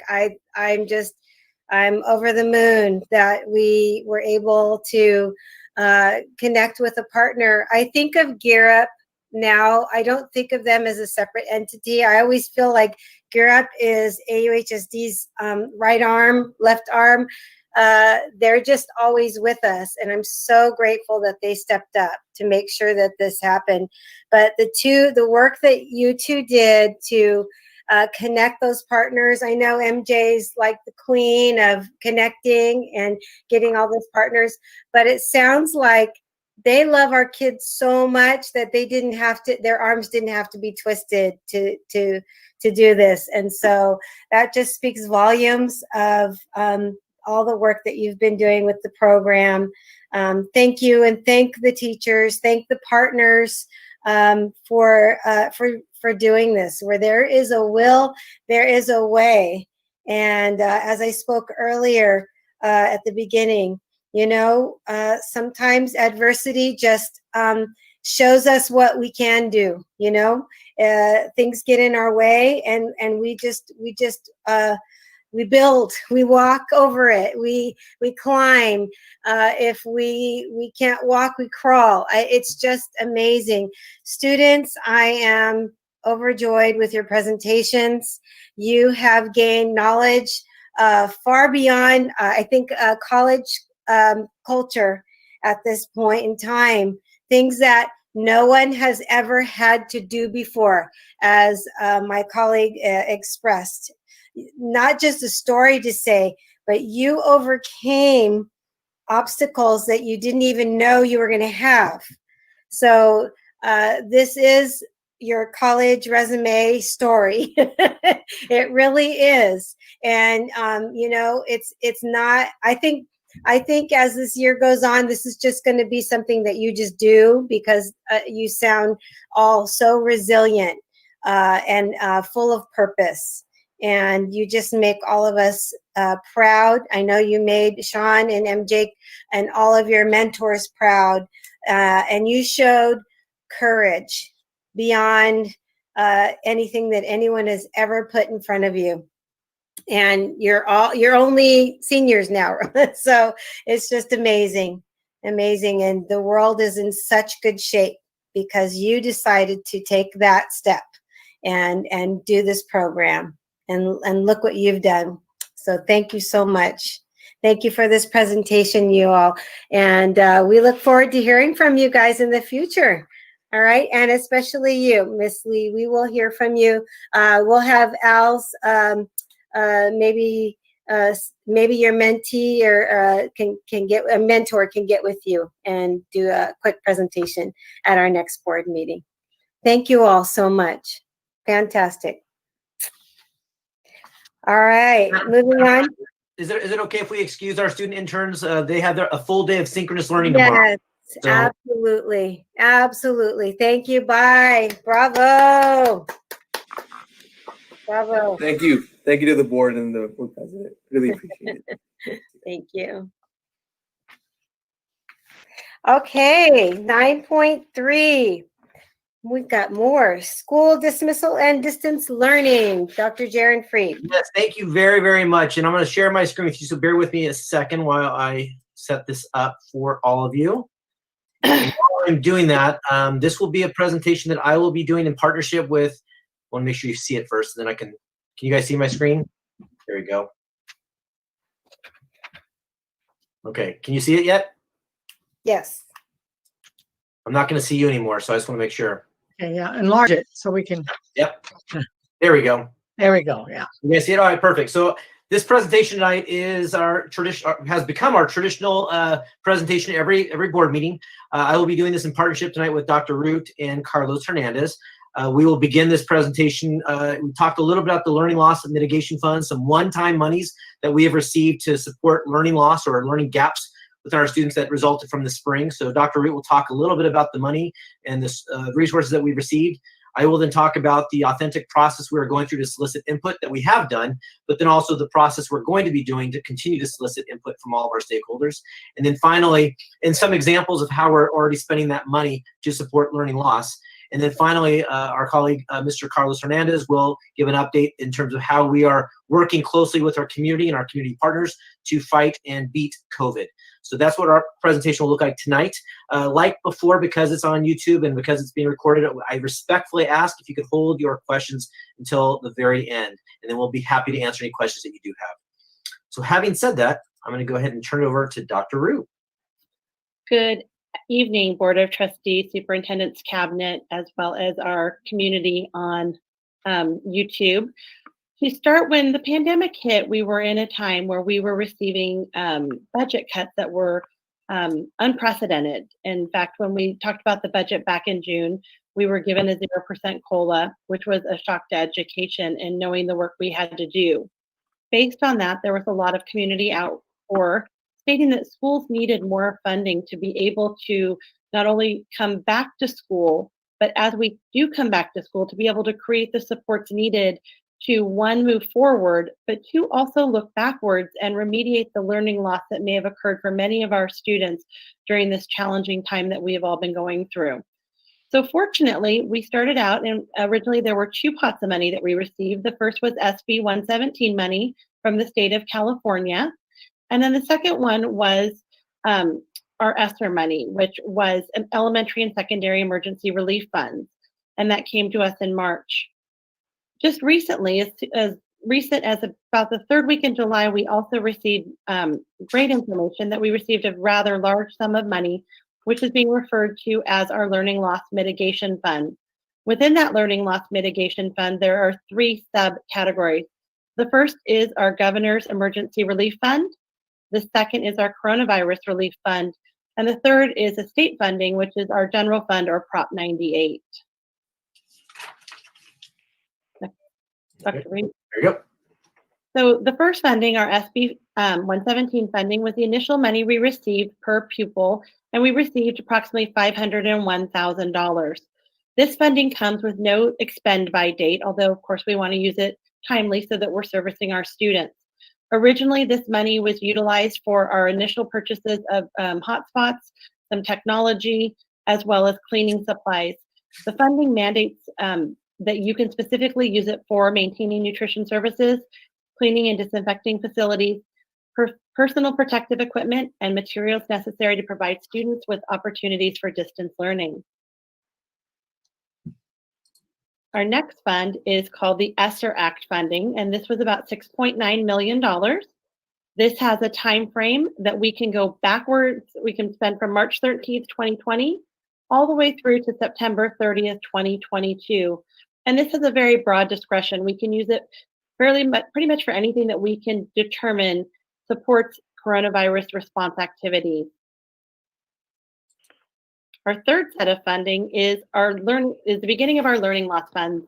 The first apportionment of money is the Governor's Emergency Education Relief, and this is a smaller fund of $1.7 million. This funding also can be backdated back to March 13th, although we just found out about this and the amount at the end of July. So we can go back to March 13th, and we can use this money going forward to September 30th, 2022. We're going to see for all three allocations of the learning loss mitigation money, there are 4 general principles for which you can use it.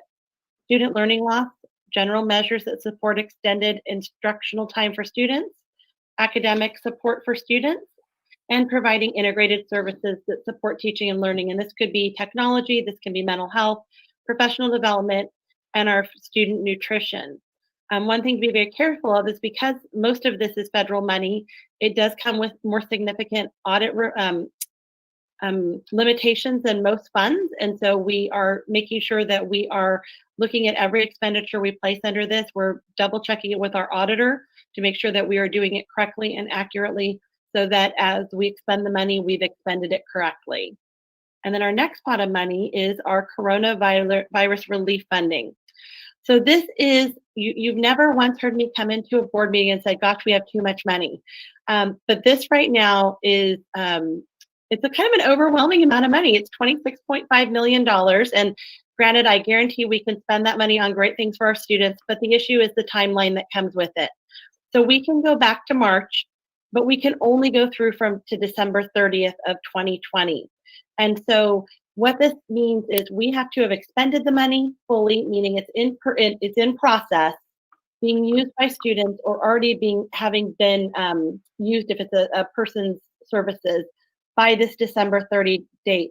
I can tell you that we have been reaching out to every advocacy group that we work with to try and get them to extend that timeline. The fact that we just found out about it the third week of July, whereas yes, we can go back to some of the things we did, but we know that we have the capacity within our district to do amazing things for children. And we'd like to extend that timeline out so that we can use those funds very intentionally at looking at what losses our students have had and being able to mitigate them. And I know Dr. Fried will be sharing with you a little bit about some of the things that we've already come up with through engagement with our stakeholders already. And then our third pot of learning loss money is our general fund Prop 98 money. So this is state funding, and this is about 2.8 million. This again has that very short timeline. And again, the same 4 factors you can spend the money on. So if you look at the next slide, it will tell you the total. So for those of you that were writing it down to try and add it up when we were done, I did that for you. So you can see the 5 uses, the allocations we've received, and the date of expend by. So in total, we will have received $38.4 million in funding to support this time that we're going through. Although you may read that allocations were made in the learning loss money, some was allocated on special ed population numbers, some was allocated on our number of supplemental concentration grant funding, and some was funded on general ADA. The money all does go into one pot and can be used for all students. But we have some timelines. Of course, we're going to be highly strategic. We're going to use the money that needs to be expended by 2021, then go into the money for 2022, and then that final open extended money so that we maximize our revenue and how we're going to expend it for our students. Now I'm going to turn it over to Dr. Fried to tell you a little bit about the new LCAP. Yeah, so you'll notice, thank you, Dr. You'll notice the LCAP, Learning Continuity and Attendance Plan, not to be confused with the Local Control Accountability Plan. So as you know, in the spring, because of the COVID-19 and the pandemic, we weren't required to do the LCAP in the spring like we normally have done. That will take place and resume this spring. But this LCAP, the Learning Continuity and Attendance Plan, as a requirement of SB 98, will take place in the fall.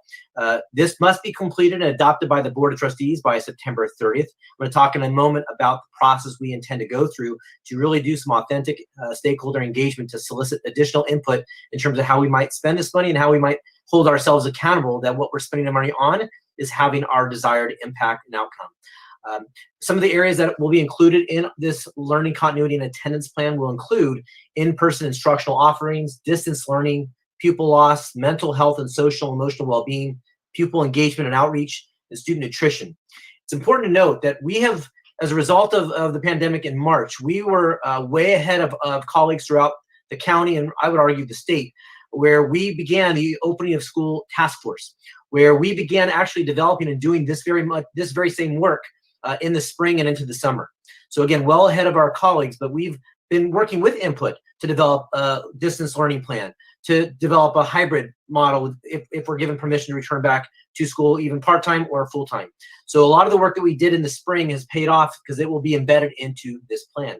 Now, again, part of any LCAP, whether it's the one we're doing in the spring or this learning continuity and attendance plan, it accounts for how we're spending the money, again, and that it's reaching our desired outcomes. So these 3 learning loss mitigation funding allocations are contingent upon the adoption of the LCAP that you'll be approving at the September 24th board meeting, which I'll talk about in a moment. So again, we have an authentic stakeholder engagement process that we're going to go through. And I'll talk a little bit about what we've already done, but we have scheduled stakeholder engagement meetings on August 20th, August 27th, and September 3rd. You can see, because, as Dr. Root said, there's such a short timeline in terms of when we can spend this money on, that we have to also go quickly with the stakeholder engagement process. So we will do this virtually, but we will solicit input and be real transparent with our community stakeholders in the meaningful way that we've always been able to do this work, to collect that input, to then use that input to determine how we're going to be spending the money to support our students. Now, as you know, and at our last board meeting, we already had done a parent and a staff survey. So we're using that initial data that we had been given, and I'll share as a reminder what we found from those surveys in a moment, but we're using that initial data to guide some of our initial expenses in terms of software platforms, mental health support services, and professional learning that we're putting in place, in addition to technology and the purchase of new equipments and hotspots that I'll talk about. After the stakeholder process takes place through the month of August and early September, we will then do a presentation to the board on September 17th. Very similar to what we've done in the spring. Mr. Manuel Colon, our Chief Academic Officer, and Mr. Carmona, one of our directors, will lead this presentation so you can see in greater depth the process we've gone through, what is actually in our plan, and how we're going to be measuring the success of those different actions to show that it's going to help close the learning gaps that our students may have suffered as a result of the pandemic. And then, of course, following that presentation, we will have a special board meeting on the 24th where you can take action to approve and adopt the learning continuity and attendance plan that we have developed in partnership with all of our stakeholders. And again, I think it's really important to remind everyone that the process we have gone through with our opening of school task force, which involves stakeholders from all groups, parents, staff, teachers, classified, administrators, even a couple board members participate in this process. We're using that as initial data or input in terms of this process, but then also Mr. Colon has been meeting with a teacher group of over 30 teachers every Tuesday. We're using some of that information as well to inform some of these initial or early on purchases that we've been bringing to you as a board because of the urgency and time sensitivity around these monies. As a reminder, we shared last board meeting the survey data that we had been given, that we had done with our parents and our community in addition to our staff. These are, as a reminder, the key takeaways that we got from that survey data. As parents, they had said and reported that technology access and support, tutoring for their students, and mental health supports were really their big three takeaways that they supported in the survey. There, of course, are some other things, but these were the biggest issues that they brought forward in the survey. Our staff similarly talked about technology access and support as it related not just our students, but also for them as the instructors and the ones connecting with our students. They talked about the need for professional learning in terms of how we're going to support our teachers to adapt to this online platform, but then also some of the technological software platforms we're purchasing. Some of that will also need to come with training, so our staff is equipped with the skills on how to use those different platforms. This also connects to the appropriate materials and platforms to engage our students. And of course, they also talked about mental health being a top priority in meeting both our needs as adults and of course the needs of our students and our families. Now, some of the initial purchases of services and supports that we have done as a result of the input that we've been given so far. We have spent a lot of money on computers and hotspots, making sure that any student who needs these technological supports has them. But we've also done the same for our staff. We need to make sure we've equipped our staff with what they need to be able to connect and support our students. We have also purchased different software platforms. I'm just going to go over just a few as an example. Again, you're going to get a much greater detail at the future board meeting where we go over all this in depth. But we've purchased the online DBQs. As you may recall, in social science, we have been a long-standing partner with the document-based question instructional program. We are actually one of the pioneers in that program where, if not all, most of our social science teachers have been trained over the years in how to do these DBQs. We are now purchasing the software that allows us to transition and do this software integration online. So that is something that we're going to do that will support not just social science teachers, but also potentially English teachers as well. Because obviously we care about all of our classes, here's an example of something we're doing to support our VAPA programs. We're looking to purchase Smart Music, which is a platform. This is the leading browser-based music education platform that connects teachers and students, whether in the classroom or remotely. It facilitates focus, practice, assessment, immediate feedback, and making the link between educator and student even more powerful. Again, this is for all of our instrumental and vocal music teachers who can use, these are band, orchestra, and choir teachers who can use this platform as an example. As you know, Schoology has been our main learning management system that we've been using, so we obviously wanted to purchase the upgrade with Schoology, being that we are starting the year completely virtual and not knowing exactly how long we're going to be. We want to make sure we equipped our teachers with all the bells and whistles to support their efforts to better support our students. And as the board knows, at our last board meeting, we approved the Gizmos platform, which allows our science classes to continue doing and offering labs virtually. This is critically important because, as you know, we want to keep our science classes A through G accredited, and part of the A through G accreditation requires our science classes to have a percentage of our instruction connected to labs. This allows us to continue that process. We are also looking to bring back, at least through the first semester, because again, this money has to be not just used, but the services provided by the first semester, are ed tech coaches. Now, because master schedules have been built, they won't get necessarily a period of release, but we're looking to go through a process where we hire ed tech coaches and give them a stipend through their additional support that they provide through the first semester. This support will really be given to our staff, so they're equipped with their needs are being met to support our students. And of course, an upgrade to the phone system that we currently have. As you know, part of our outreach plan is going to be to connect regularly with our families, especially to those students who maybe aren't connecting or who are having trouble making those connections.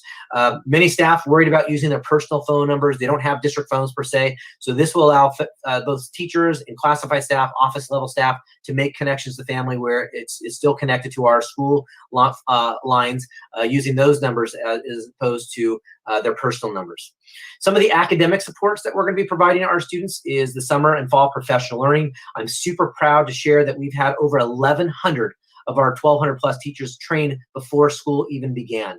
We paid those teachers because it was during the summer and it was their time, and because it's something that we valued and wanted to make sure we prepped our teachers with before school starts. Was a tremendously popular and well viewed training that we gave our teachers. And as you heard, I think Grant say in his opening during the union report, that they are well positioned to provide top quality first best instruction to our students in a virtual format. Also, because of what was happening throughout the summer, not all students were able to take advantage of the summer program options, or perhaps there were some challenges that happened when this first took place in the spring and March. We are trying to boost up our fall credit recovery options, so more of our students have a chance to recover some of the credit that was lost as a result of the pandemic.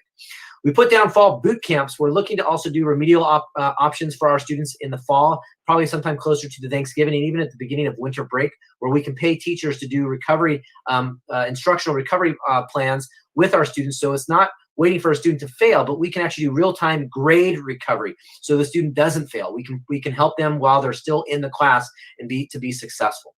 Some of the things we're looking to do with our visual and performing arts program are we're looking to purchase art kits and additional instruments. As you know, in the pandemic, we don't want our kids sharing instruments, so we have used some of this money to really beef up our instrument and art kit procedure, so all of our kids have what they need individually, so they can still continue to perform in the bands or have what they need to perform in choral programs or art programs.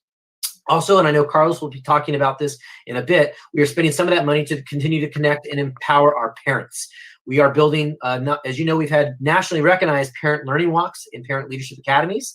This will be virtual. So we are transitioning what we've done in the classroom and physically on campus to now a virtual format, so we can continue to support and empower our parents to not only support us with what we're trying to do, but better support their students at home when they have questions or they have help they may need that the parents can now interact with.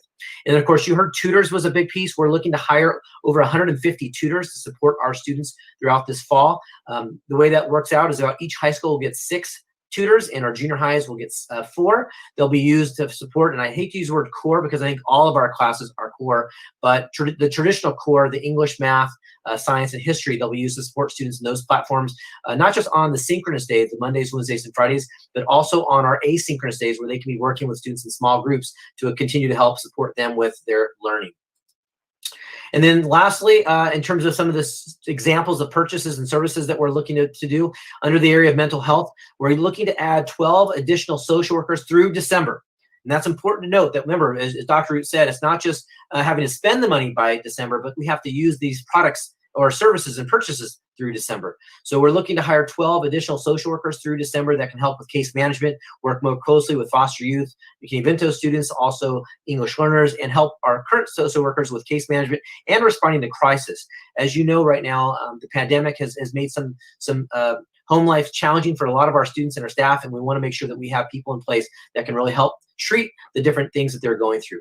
Additionally, you heard how important our counselors are from Buck, and we couldn't agree more. We're adding 12 additional counselors as well. That's going to help our counselors, so our permanent counselors can do some additional work and working closely with our student groups as well, while these 12 counselors we're hiring on a temporary basis can backfill some of the day-to-day operations that our counselors would normally do, so our current counselors can be freed up to do some additional work with student groups in closer contact. This is going to be really important because, as you know, if we hire a temporary counselor to do that work, they'll form relationships, but then in December when they leave, that's now a relationship with a kid that goes away. We want to use our current counselors who already have established, especially through the grade level counseling, the importance of making those connections with kids and families they already have established relationships with. You know that mindfulness is a big part of what we're doing in our district already. We want to expand the mindfulness professional learning that goes with our staff, our parents, and then obviously trickling down to providing these opportunities for our kids. This would be in the form of work that we've already done with Illumination and Mindkind. And then additionally, we want to add specific hours for our counselors.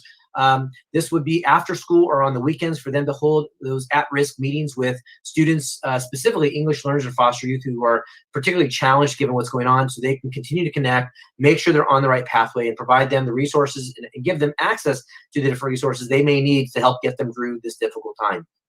And then finally, special education and English learners. We've had already a very successful Saturday Language Academy, but we want to use some of this money to pay our teachers to do additional Saturday Language Academy offerings for our EL students. And then also we want to be able to expand our progress monitoring specifically of our English learners. As you know, in the world of special education, case carriers serve as rock stars and supports for our students with disabilities, but in the English learner world, they don't necessarily have a case carrier. So this will allow us to hire teachers to go above and beyond outside of the school day to do specific work with our English learners and help progress monitor with them and make sure they're getting what they need, they have access to what they need access to, and then to be there as a support group for these students to help them be successful during this time. And then of course with special education, as you already know, our school psychologists are stretched already very thin. We want to add additional psychologists during the time through December, so that way we can use our current psychologists to increase the mental health supports of our students with disability, in addition to the academic supports that our students are entitled to through their designated services outlined in each student's IEP. And then along those lines, we also are going to be adding some speech and language pathologists through December, again, to be able to increase and improve our services for students who are entitled to those services through their IEP. So as you can see, a lot has already been done to support our students that we're putting in place. But as I shared with you, we really do value the process, and we do value authentic stakeholder engagement. So the process that Manuel Colon and Joe Carmona will lead is an added touch that I think we do above and beyond as a district, because we want to hear, again, not just what we've heard before, but now as we're going through this, the needs may change, and that input is going to be really important in terms of how we spend this money to best support our students and really close the learning gaps that occurred as a result of this pandemic. I now want to turn it over to my colleague, Carlos Hernandez. I'm hoping that he's on. I know he had some technical difficulties on. He's on? Yes, I'm here. Carlos Hernandez, go ahead and turn thank it over to you. Thank you very much, and good evening, everyone. Trustee O'Neill, I think you jinxed me. The spectrum on my side also, just gave way. So we're back on. Thank you very much. All right, I wanted to go in depth a little bit about what we are doing to address the needs of our families, our community, to beat COVID. And it's really, this is a microcosm of what is happening in our areas that we call hotspots. There's zip codes that are seeing a spike, or have seen a spike for now weeks.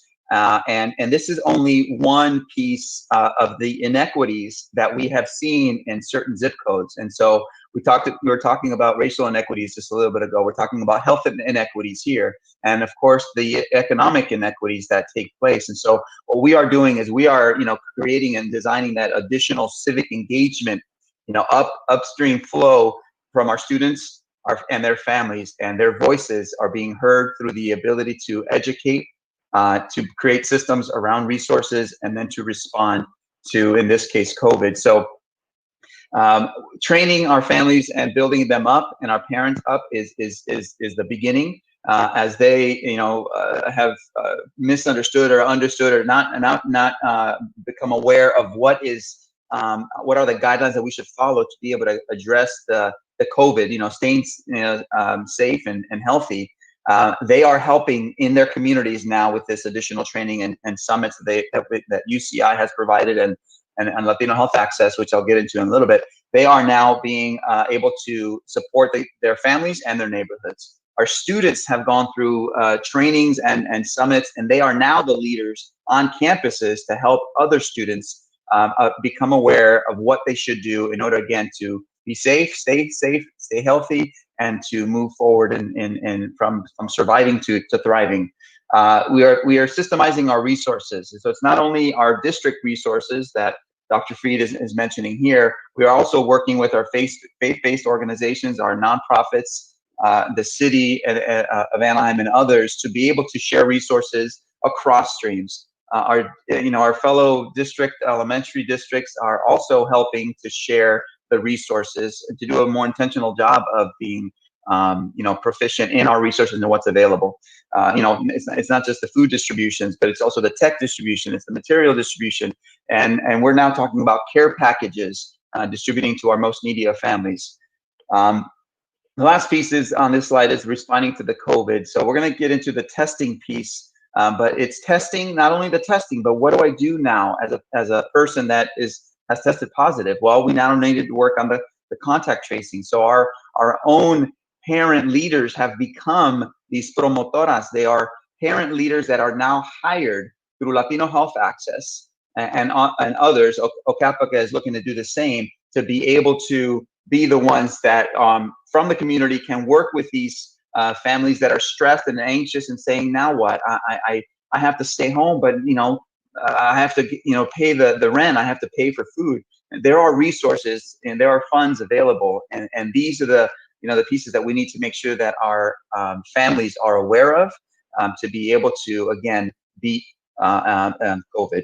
Our next slide is really a very busy slide. I apologize for that, but I wanted to just give you a breath in terms of what is existing and what's happening and what has happened since beginning of July, when we started to collaborate with Orange County Healthcare Agency, with Latino Healthcare Access or Latino Health Access, with UC Irvine, with our elementary school districts, and then OCAPACA. And as you see, Anaheim Union has been trailblazing, saying yes, and thank you, board, for saying yes to these opportunities to bring testing, to partner with our Latino Health Access and our Orange County Healthcare Agency to get testing to the sites. There's 3 testing sites that are happening every week. Again, since July 15th, tomorrow will be the 14th testing event that happens in Anaheim Union. They are happening at Magnolia on Mondays, Catella on Tuesdays, and at Anaheim on Fridays. And again, this is happening. We have had more than 2,000, close to 2,500 tests take place in those 3 sites. And there's still a huge need. I know we're seeing sort of a dip in COVID cases, but there is still a significant need in our community. And again, I mentioned UCI training. I've mentioned Latino Health Access training for our parents and our leaders and our students. And they, again, they are an amazing organization that we are now continuing to grow our relationship. The next slide is simply a big shout out to our PIO. And that is because when we push out flyers, we want to make sure that it's hitting the families that need to hear this information. And this is just 2 examples. And when we push out flyers, 12,000 people are reached, or 11,000 folks are reached in another flyer. So this is, again, the work that we have to do to be able to communicate effectively with our families. A big shout out to our faces, a big shout out to our school sites that are also doing this work. As soon as we get the flyers, they send out in mass, and our families that are in need hear it, understand what resources are available, and they are very appreciative. The next couple slides are really to really go deeper with our Parent Leadership Academy and our Parent Learning Walks. And again, as Dr. Fried mentioned, an opportunity to move to the virtual platform, because there is still a need to build, bring our parents along.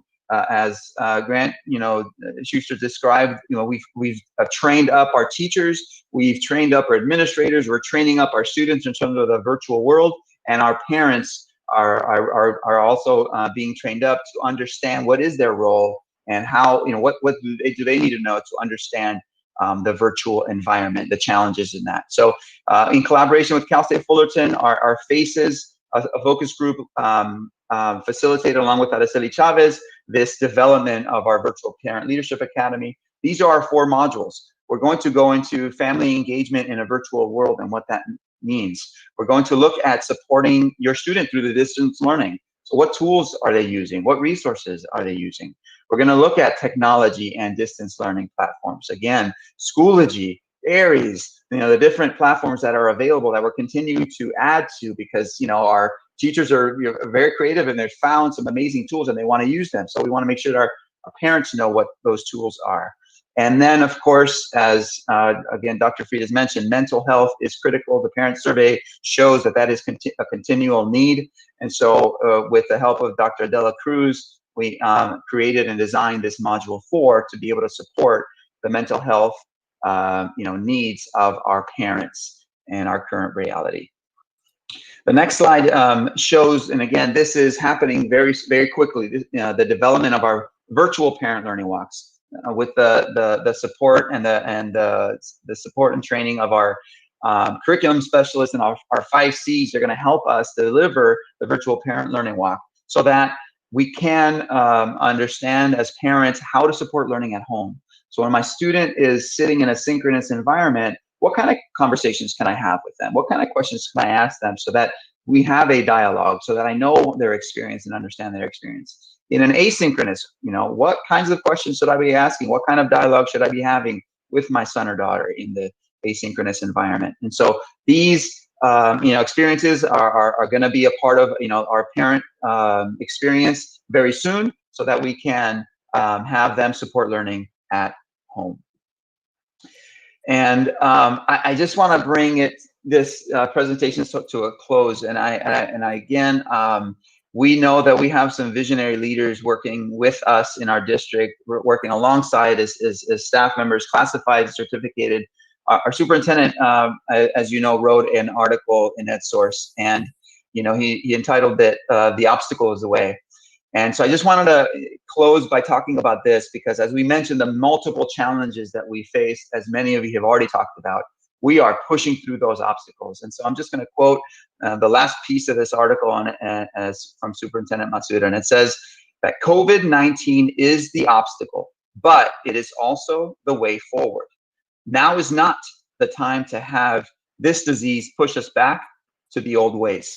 Let us instead move forward on the path together with courage and compassion. That is the way. And so it just speaks to the work that we are collectively doing together, that we're not talking about surviving. We are going to push back past survival, and we're going to get into the thriving piece, because our community deserves it, our families, our students, our teachers, and of course, all of us in the work that we're doing together. The obstacle is the way. So thank you for your time. All right, Board President, that concludes our presentation. I can keep this up just in case you have questions, and you may want to see the money slides again, but otherwise I will hit escape so I can see all of you. But I'll keep this up for a moment in case you have some questions. So I'll turn over to you. Thank you, Dr. Fried. Thank you, Jennifer. Thank you, Carlos. It's just an amazing presentation. So overwhelming, the work that we do, and we are heads and tails above all of the other districts, I have to say. So I'd like to open it up for the board for any questions. Mr. O'Neill. No questions. Just feel very blessed to have the people in the districts that we have doing what they are doing to help with our student education. Thank you, one and all. Thank you. Trustee Jabbar? Yeah, I have a few questions. So just clarification and wanting to make sure that, folks who are watching also get this information and highlight it. I think I've had numerous conversations with a few of the cabinet, including Jaren and Jennifer, regarding internet access.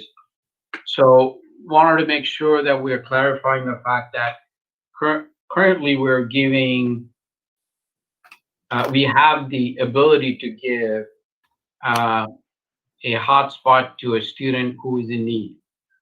Because I believe our district right now, we only give one per household. But one of the things that I've been asked from the community is usually, you have 2 or 3 students who are going to our district, and for them, internet connection in terms of the speed becomes an issue. So my question, I want to clarify, and I want to make sure that everybody gets the opportunity to answer, is that if a student from the same family asks for another device, we're able to provide that to the families.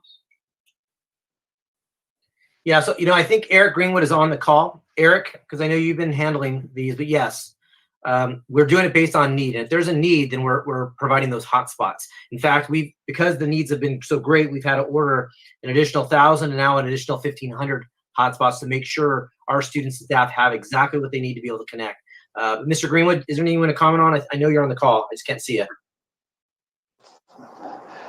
That is correct. So we messaging out to parents many times since March, and we have been giving devices to families that are requesting them. The hotspots can handle multiple devices, and the demand has been sharply increased, I would say, since late summer. So as Dr. Freed had shared, we've had to order, we had 700 that were approved in the 1 million project, and then 1,000 and another 1,500 are on order right now. We actually are we received 400 of the 1,000 this afternoon, and the rest of the 1,000 early next week, and we'll be distributing them. Okay, but I want to clarify though. If a family has 3 kids or 2 kids who are going to AUHSD and somebody requests for an extra hotspot because of internet connection issues, we will provide them. I want to make sure, because I know Jaren's answer and Eric's answer you said yes, but then I didn't get a clear answer. So that's a yes or a no? Well, I think it's a depends. If there is a need, we will give the additional hotspot.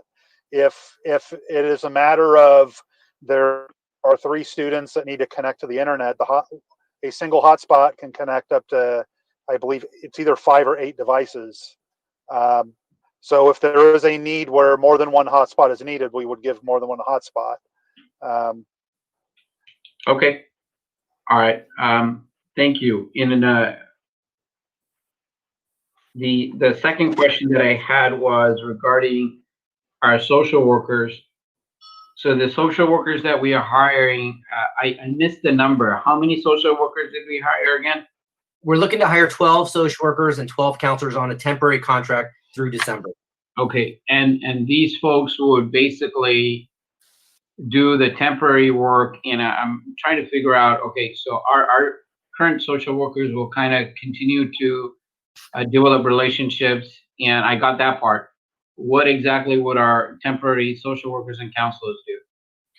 So it depends on the nature of what it is they're asked, but for the most part, they are going to backfill on some of the day-to-day duties that the social workers or the counselors would normally be doing. Obviously, our permanent employees are the ones who have relationships, and those are the ones we want our permanent employees really doing the treatment long-term, because they're the ones who are going to be here after December.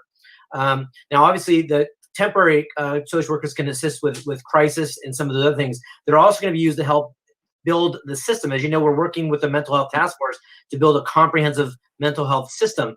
And some of that work has obviously been delayed because we are so busy responding proactively to so many students and the families with their needs. This will also help us to continue building that system to mitigate learning loss, not just for what's already happened, but even future plans. Same with our counselors. I know Adela is on the call too. Adela, is there anything you want to add to that piece?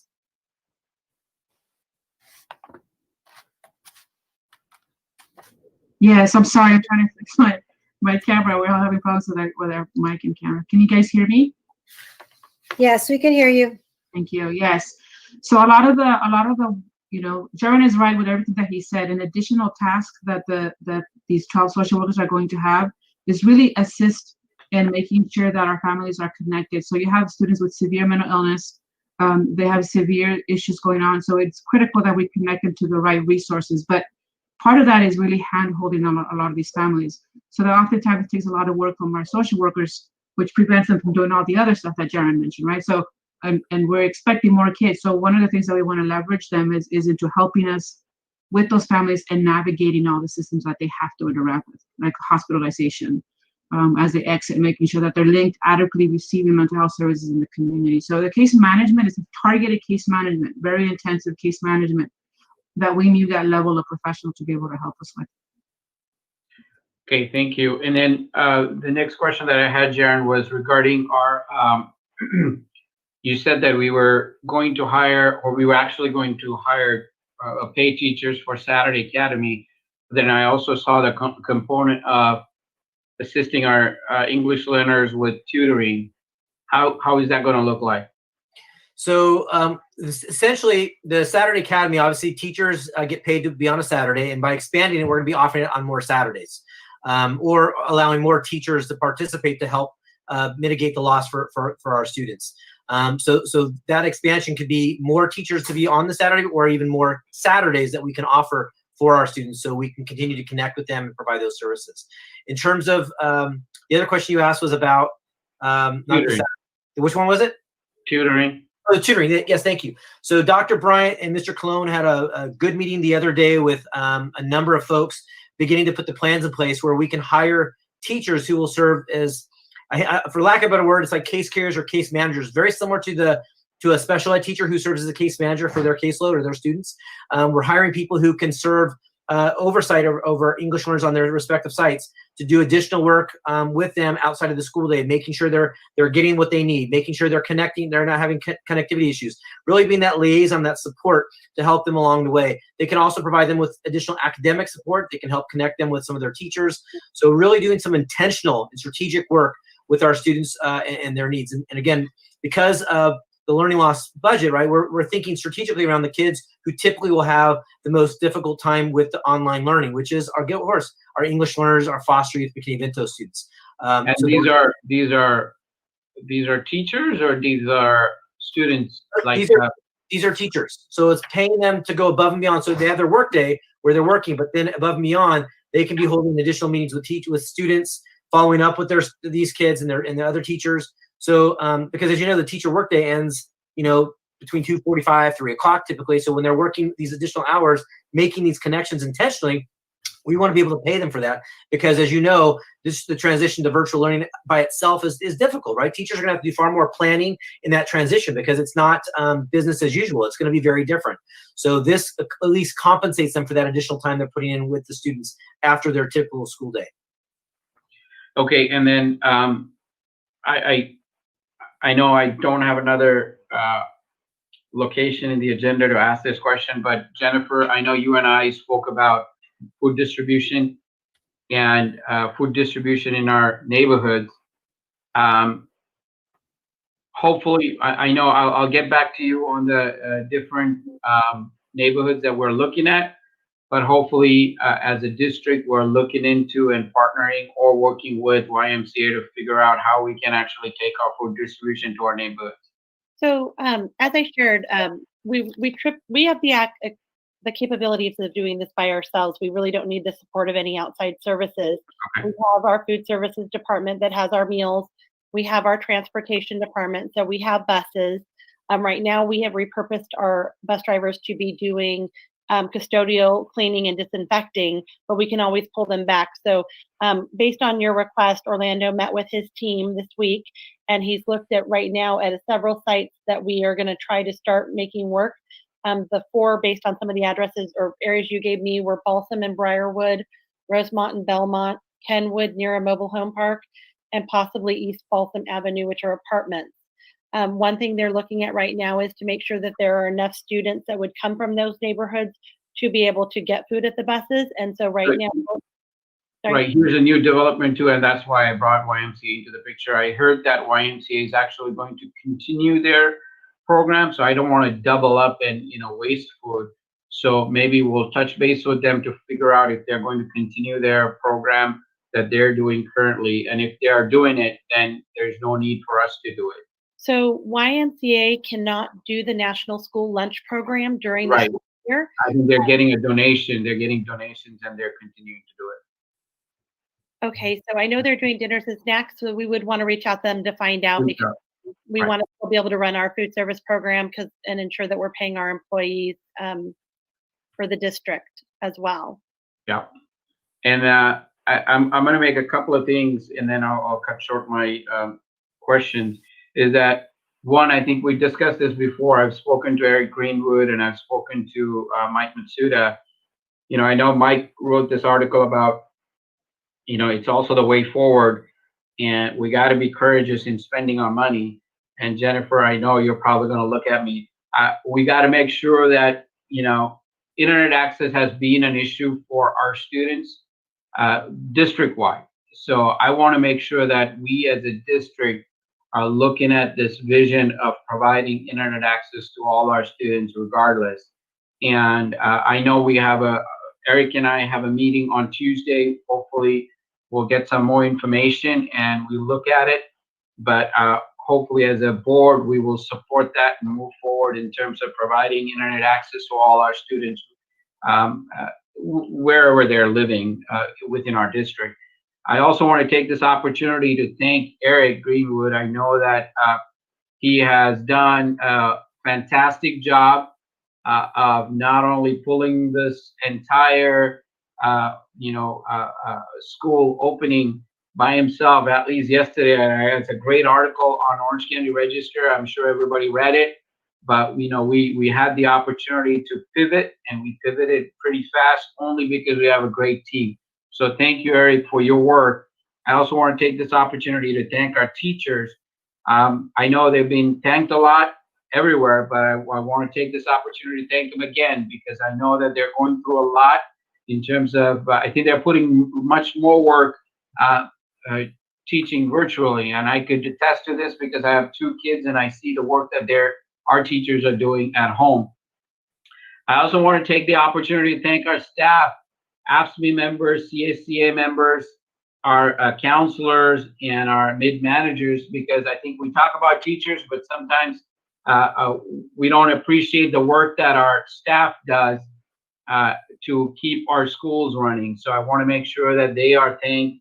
And I know we thank them, but we got to thank them again, right? And I also wanted to thank Carlos. I know you've been working, and your team has been working very closely with Latino Health Access. So thank you for all the work that you're doing. I know we were in a meeting today in the morning too. You know, great work. So thank you again for all the work you guys are doing. Appreciate it. Okay, thank you, Mr. Jabbar. Ms. Piercy.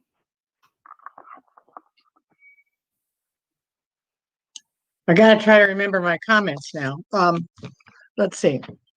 First of all, Jennifer, thank you, because you've explained where the money's come from now. So I have a more complete understanding of what the ESSER is. And I mean, the majority of the money, though, is the one that has to be spent by the end of the year. So that poses a problem there, I know.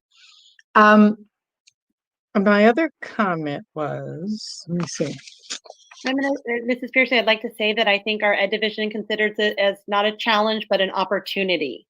Oh, yeah, right. We will find ways for it, but it is an opportunity to stretch us to better serve our community.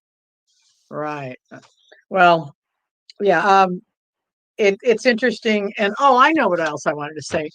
Come on, LCAP, another LCAP. We got to change that. Come on. I mean, it's got to be. Come up with a pre name, like, community LCAP or something like that. I don't know, but I go, oh, you got to be kidding me. I'm saying LCAP. Okay. Really good presentation. Thank you. I know there's a lot of things that we're going to be discovering, but this connectivity issue is really a tough one. And it makes me wonder why our cities haven't gone further with some of their ideas. Anaheim was supposed to connect the entire city, but that kind of never happened. It sure would be nice if we could find a way to cooperate with our cities and get more widespread internet connection, because I know it's a difficulty. And we know that we have families that have 2 or 3 kids. My daughter has 4 in her home. So, that's 4 going to school at the same time. That's a tough one. So, it'll be interesting to see what we can do in the future here and what will occur. But thank you for that presentation. Thank you, Ms. Piercy. Ms. Smith, do you have any questions or comments? Just would like to say that I too appreciated this. I think that anyone that is listening in on this board meeting will get a greater grip on the breadth of what we are contending with in societally and in our community and in our school district. So thank you, one and all. Thank you, Ms. Smith. I just have a couple of questions and also a comment. I know you're doing fantastic work, John Bautista, getting the flyers out and everything. But I think we also have to make sure we're doing those phone calls and even making sure that we're, making not just the all calls, but even individual phone calls. And I think you can utilize your instructional assistants for that to make those. I know our faces are doing a fantastic job, and kudos to the faces out there. I know some were even working during the summer on their own without getting paid. So somebody owes them Starbucks cards out there. But that's how dedicated our employees are. So I wanted to make sure that we're really reaching out, and that goes also into with the social workers, and I think that will pick up some of those needs. And connectivity, I was going to ask you, Eric, I know you have so much on your plate. I'm wondering, maybe you can get someone else to do this, but find out and collaborate with our feeders and finding out, do we know where the sweet spots are for the connectivity, and then where the challenging spots are? Because it just seems like it seems like I hear from a certain area where it's just really difficult to connect. So I'm wondering if we can do that. Jennifer, just going to ask the question. I already know the answer, but we can't pay salaries out of this money, right? You cannot pay ongoing salaries. You can pay salaries for the timeline that the money is in place. So one of the things we're looking at is where we're repurposing people. The definition is substantially repurposing them to serve for coronavirus relief support. Then we are able to put this in those funds. So for example, I mentioned our bus drivers are now doing disinfecting and cleaning. That's part of the coronavirus relief. We assume, we're still checking with everything, that we could shift them over there.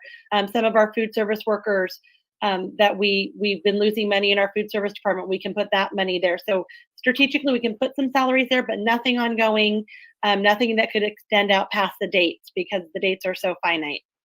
So we can't give raises with this money? Unfortunately, no. Okay. And just to point out that this money does not make our district whole by any stretch of the imagination. It doesn't.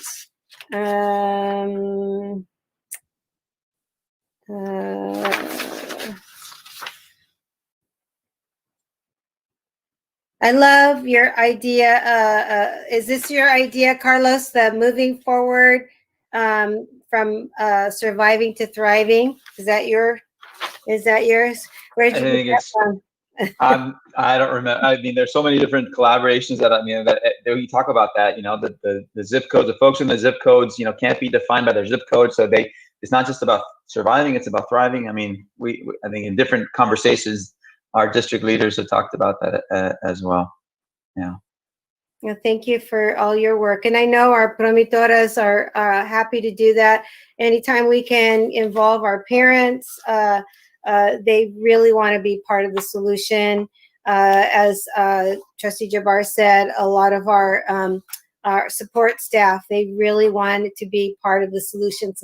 A lot of the times we talk about the teachers a lot, but our support staff are out there.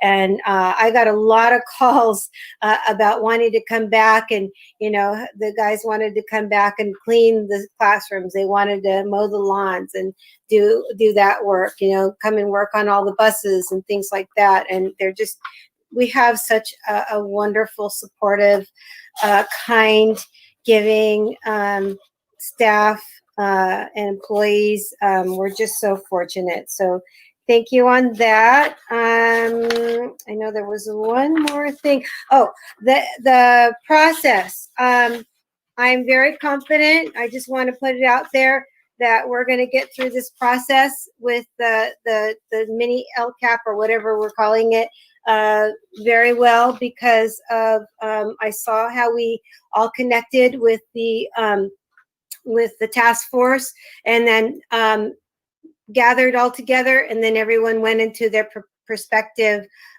spots. So it just really truly reminded me of how we literally physically do the LCAP process. So I have every confidence we're going to get this work done, and I love the fact that you are already combining all the data that we already have.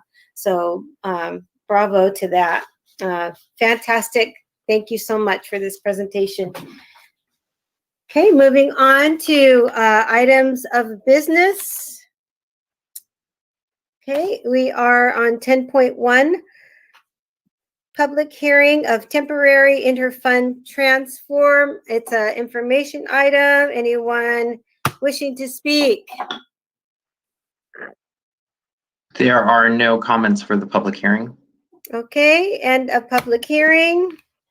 And moving on, 10.2, resolution number 2020/21-B-01, temporary interfund transfer action item. So moved. Second. So, President Randall Trejo, I just wanted to say for a moment, so some of you may remember we brought something very similar to you like this back in March or April. Typically, this is a standard item we bring. We are allowed to pass a resolution that allows us to transfer between funds up to 75% of money in any fund. So for example, if we needed money in our general fund because of a cash shortage, we could transfer money from our food services fund, and then we can pay it back at a later date. However, because like you said just a few moments ago, that we weren't made whole as a school district, one of the things that we're anticipating beginning in February without any federal relief is a large amount of deferrals, as I shared during the budget presentation. For Anaheim Union, I believe the last estimates were we would have approximately $58 million in deferrals between February and June, receiving them between July and November, that money. And so it's anticipated that school districts will need to take out loans, that they will have cash shortages. So this was a new part of the state adopted budget, that we are actually able to increase that amount that we can transfer to 85%. And so we wanted to put that on here so we had as much flexibility as possible. But again, this is in response to an expectation that many districts, if not most districts, will be experiencing cash flow problems at the end of this school year. Thank you.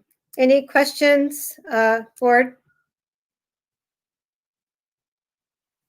Okay, moving for the vote. Mr. O'Neill. Aye. Mr. Jabbar. Aye.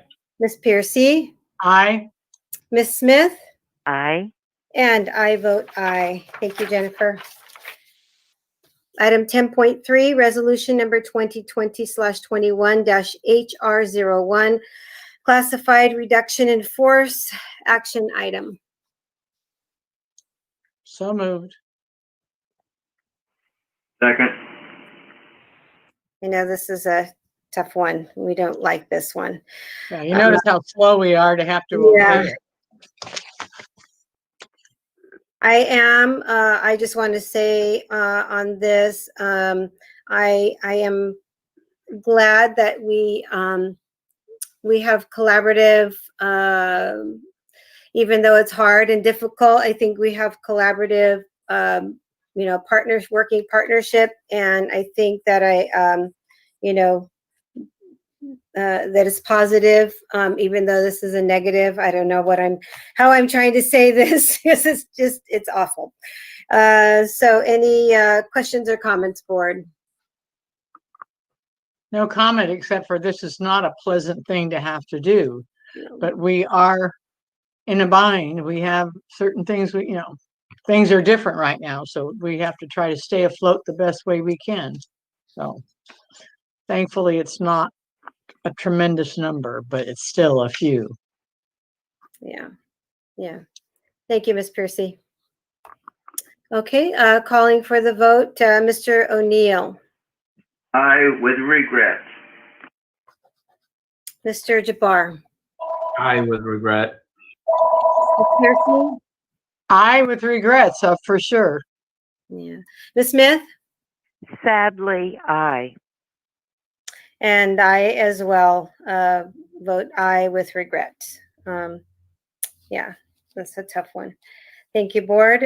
Business services, 10.4 agreement, waste not OC, fiscally sponsored project of 1 OC, action item. So moved. Moved and seconded. Are we going to get a little mini report on this, Dr. Freed? Oh, this was under business. Okay, sorry. No, okay. So Waste Not OC reached out to us about 3 weeks ago, and they have a phenomenal opportunity for us. And this opportunity is to have the first in the world, not even just the first in the state or the nation, but the first in the world, solar-powered refrigeration center. Waste Not OC has been a partner with our food services department and works with our Orlando Riego. And we have always, when we've had excess food, provided it to them. And their goal is to take food that would have been wasted, repackage it, and provide it to families in need. What they're finding is they are actually having too much food through different organizations, not ours. We're very strategic to have very low waste in our school district, but through restaurants and other organizations, they have more food than they can give out on a daily basis. So they're looking at freezing it for two purposes. One, so that it doesn't go to waste, and two, so that if we had an emergency, an earthquake, something tragic, maybe a pandemic, that we would have food available. And so they'll be able to store in this facility up to 8,000 individual and family dinners. As they will, within the storage facility, they have 8 months they can be in there. And then at the end of 8 months, when things are rotated out, they will be provided to our community services group, which Carlos Hernandez heads up, along with Araceli Chavez and Araceli Fuerza and Tanya Garcia. And we'll be able to give those meals out to our families to support them.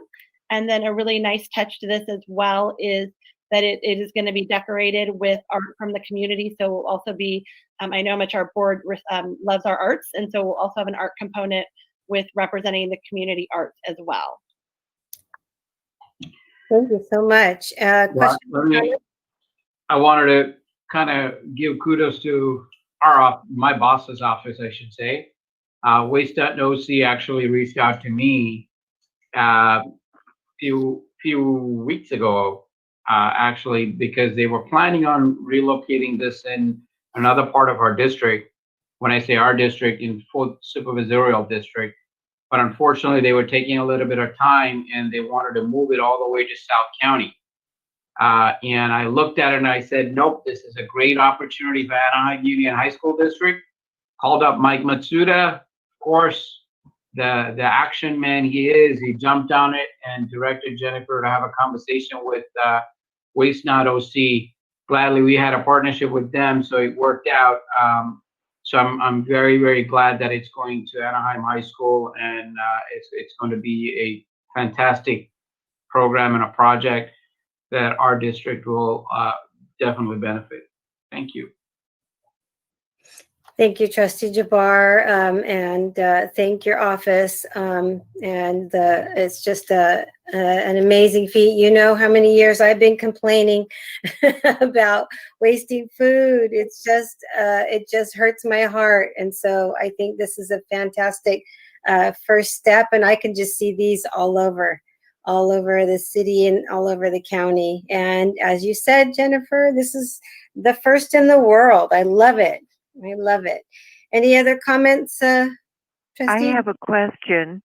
I would like to know how they determined that 8 months would be the amount of time before they distribute it. How come it's not 7 or 9 or 4 months?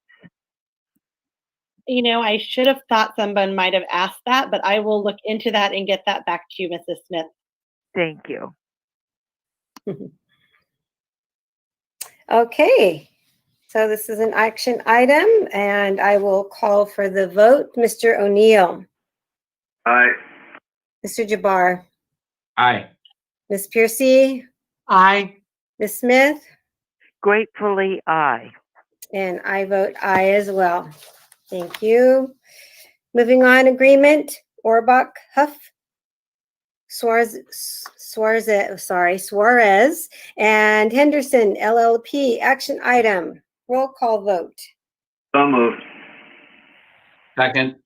Okay, moved and seconded. Any questions or comments? Okay, hearing none, calling for the vote. Mr. O'Neill. Aye. Mr. Jabbar. Aye. Ms. Piercy. Aye. Ms. Smith. Aye. And I vote aye. 10.6, new board policy 840. I'm sorry, my eyes are getting tired. 801, parenthesis 5141.5, mental health of students. First reading. Any questions or comments on this information item? Adela's at the ready. Alrighty. Okay, moving on. 10.7, revised board policy 8540, parenthesis 6173, education for homeless children. First reading. Questions or comments? Okay, moving on. Information item 10.8, new board policy 8545, parenthesis 6173.1, education for foster youth. First reading. Questions or comments? Okay, moving on. 10.9, agreement COPE, Cope Health Scholars, action item. So moved. Second. Okay, thank you. Any questions or comments? I have a comment. This is another opportunity for our students that is it's really good. I mean, of course, it is a furthering of education in a specific field, but this is going to be offered year-round enrollment to our graduating seniors. So, in other words, it's like a trade type education where they don't have to necessarily go to a junior college or a four-year college. They have an opportunity to engage in a learning program that will head them into work even much faster. So I'm really glad to see this. It's almost like a what do they used to call it when you were I can't think of the word, training on the job. So like our AIM, only even more inclusive. So I'm glad to see this. A paid internship, right? Yes. Yeah. Well, no, I mean they're paying to learn, but they will be, educated more. It's another form of schooling. It's a trade school, like the students will be so. Fantastic. Okay. Calling for the question, Mr. O'Neill. Aye. Mr. Jabbar. Aye. Ms. Piercy. Aye.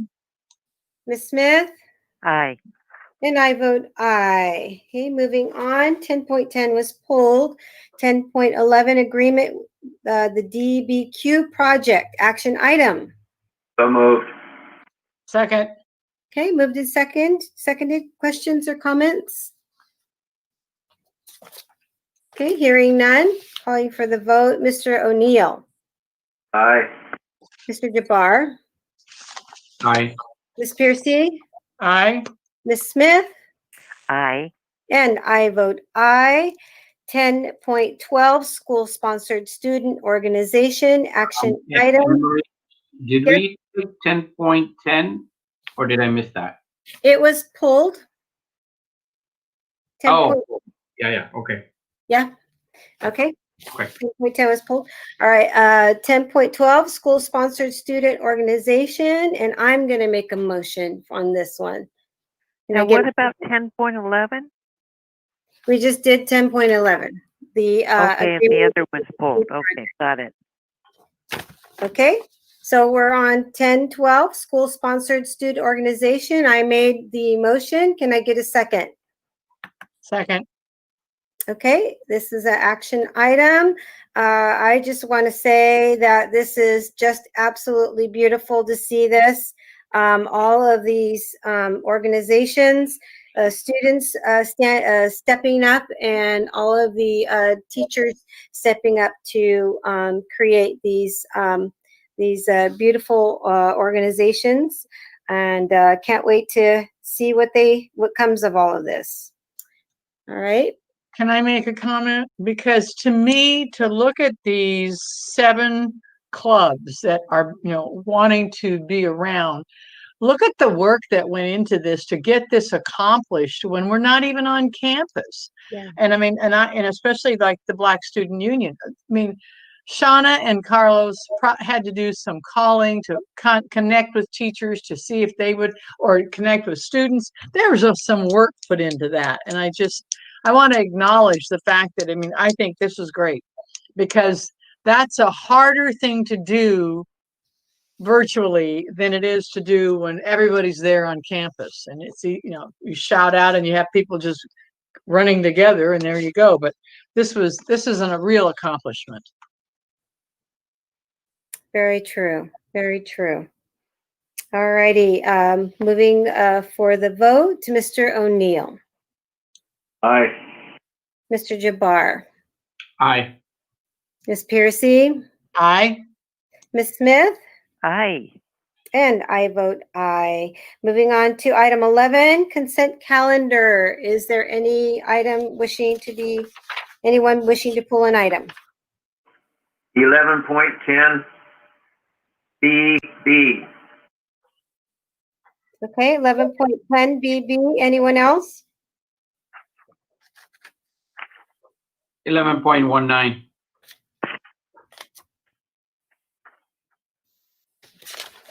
Okay, anyone else?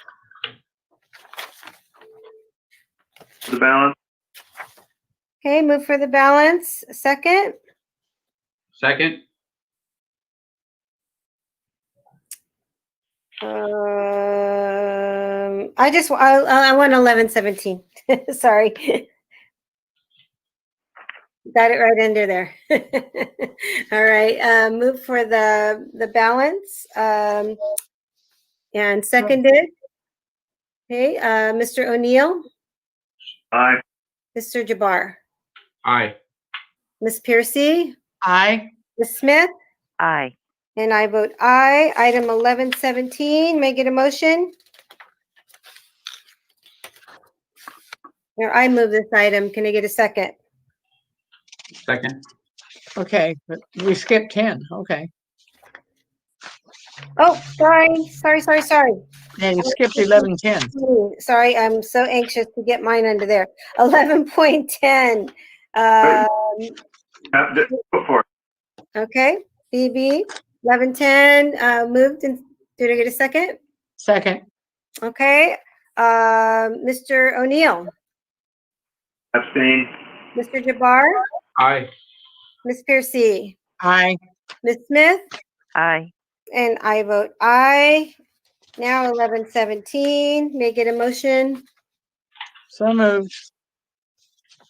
Okay. I just wanted to point out again, the tremendous work that we do with United Way and the generous grant that they give us so that we can continue our Anaheim Innovative Mentoring Experience. And it just proves, just the great partnership that we have. And look what came out of the summer. And I'm looking forward to hearing about the the fall program, and so just wanted to highlight that. So calling for the vote, Mr. O'Neill. Aye. Mr. Jabbar. Aye. Ms. Piercy. Aye.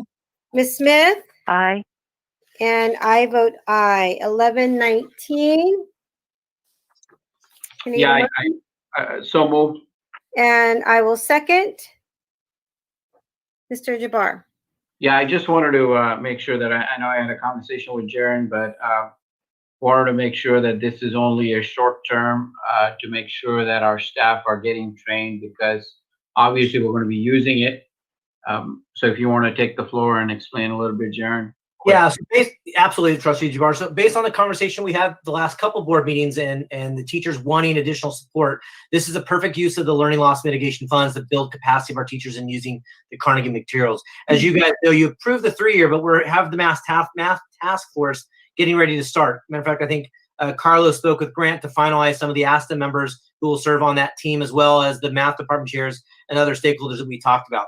So whether we use it only for the 1 year or a couple of years, it is still important to make sure our folks are trained, because we want them using the materials to their best ability and supporting our students. So this is a good use of the funds. It's a training that we feel is going to be necessary to support our students. And if we decide to move with a different textbook, that's also fine. The training is still going to be beneficial because it's still instructing in math. And as you know, with the frameworks being developed, when we do go through a process 3 years from now, regardless of whether we change next year or not, the frameworks will be done. So we'll have to look at a new text at that time to make sure it's aligned to the new frameworks. So yeah, this is our hope is to have the training done earlier on in the year, because obviously they're working with kids starting yesterday, right? So this is going to be an important piece. Okay, I have a question, because I wanted to pull this one too, because we are paying them $100,000 for their consulting with our teachers. But I thought when we were discussing this that they were going to give us more time and help as a part of our going ahead and okaying this contract. I thought that was going to be part of the, their sort of their offering for us to continue with their program, but we're paying for it. So there is no other help coming forward other than what we're going to pay for? No, so this is paying for the professional learning, the actual training of the materials. What we talked about with them is they may serve periodically on the math task force to get the feedback from the teachers, because as we recall, the teachers have had some concerns with the materials. So this feedback is going to be important for them to get, so they can respond or make the adjustments if they're going to want our business moving forward. As we use their textbook after the frameworks, or even for end of next year. But this is professional training that it's the right thing to do, be paying for the training, because they're going to be spending hours working with math teachers on how to use materials and what it looks like connected to the standards. Okay, well, will you remind me how many, because when I was looking at the exhibit, it was, I don't know how many teachers, how many hours. I mean, was it like 40 hours or something like that? Do you recall? Carlos, do you recall? Tom, I have to go back and look. Okay. Not on the first. No, not on this one. See, now this is where having your book with all the exhibits, I could pull over to good old printed work, I could go back and refer. But right now, I can't, I don't know how to go back to that. Well, I should have put it up on the, I didn't think about that, put it up on the screen in the back. I could have gone back and forth, huh? All right, next time. Anyway. That's okay. If you don't recall, I was, I just thought, I can go back and look. Yeah, I'm sliding down, but it's taking me a while too. Yeah, well, hey, that was, exhibit MM, so it takes a while to get to it. So that's okay. I don't need it anymore. Just, I wanted to make that comment. I mean, have we, I thought we had already paid for it, but I guess not. Okay. So this is 100,000 we're taking out of our COVID learning fund. Okay. Yes. Good. Remember, part of the survey was professional learning as well. And this is obviously Schoology, the business learning. This is also part of it. And were you talking about the 210 math teachers for 40 days? Is that what you wanted? Yeah. Yes, right. 40 there days. It is. 200 teachers, 40 days. Thank you. Yeah, that's a request. Okay. Okay. Thank you. Any more comments or questions? I would like to be present to observe during the task force. I'd like to learn, just because I know that concerns come from different people who teach different levels of math, and so I would like to learn. Absolutely. Absolutely. Thank you, Trustee Smith. Grant, in fact, reminded me to make sure that you're on the list. So thank you, Grant. Thank you. We have you. Okay. All right. Thank you for bringing this item forward. Call for the vote. Mr. O'Neill. Aye. Mr. Jabbar. Aye. Ms. Piercy. Aye. Ms. Smith. Aye. And I vote aye. Moving on to superintendent and staff report. Anyone wishing to? No report. No. Yeah, you know what? I just like to put a shout out to Eric Greenwood and his team for really, doing some amazing work to really save the day for our kids and our teachers. So Eric, thank you so much on behalf of the district. And also thank you to all of our teachers and admins and classified. Everybody pulled it together, and it's another example of the obstacle is the way, you guys. We're so proud of you all. Thank you. Thank you, Superintendent. Anyone else wishing to give a report? No. Okay. I'm getting lots of no's. Okay, Board of Trustees report. Mr. O'Neill. You know, under normal circumstances, when we open up for a new school year, it is a difficult process. And we hear that there are issues that take place, but they're always resolved and we move forward. But this is obviously a very difficult time right now, a very different time. And the issues that were faced yesterday, that Mr. Greenwood stepped up and was able to really get in and resolve the technical aspects. I think that just goes to show the type of employees that we have, not just in the technology area, but throughout the district. So going from the certificated staff to the classified staff to admin, I say thank you so much for all that you do for all the 30,000, almost 30,000 students in the district. Thank you. Thank you, Mr. O'Neill. Mr. Jabbar. Yeah, I gave my kudos before, but I would like to reiterate that. But I also wanted to take this opportunity to thank our Latino Health Access partners who are doing some tremendous work in our neighborhood. And as a result, some of our parent leaders are actually being utilized as promotoras, and they're doing some fantastic work. There are unsung heroes going into neighborhoods, and not only in the neighborhoods, but also during the testing. They're out there doing some great work with our community. So I wanted to highlight them. I know the names, but I don't want to mention the names and miss somebody and make somebody upset. But as a group, I want to make sure that all of them know that they're very much appreciated as a community. I am also going to express my disappointment at the city of Anaheim for not really taking COVID-19 seriously as they should, and not utilizing the funds in a way that they should be. They have been utilizing it to support businesses, but not our community in a way that they should. They have done some little support, but not as they should. I think I think it was Trustee Piercy who mentioned that, in terms of internet connectivity, it's not the school district that should step up. It should be the city that steps up and takes care of this.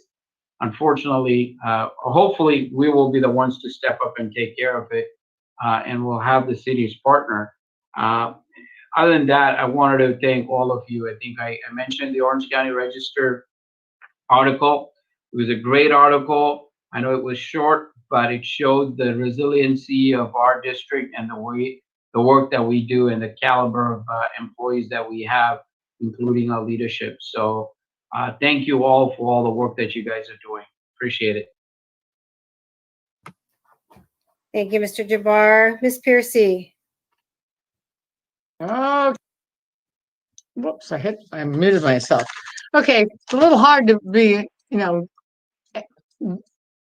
going to a lot of different meetings, but I have managed to sit in on a few.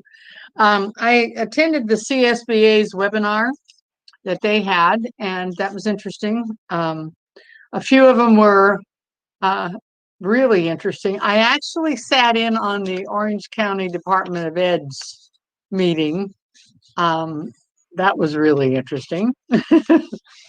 And then I did the task force. I listened in. I didn't want to jump in and say anything, but I did tune into our opening a school task force to hear what was going on a couple times.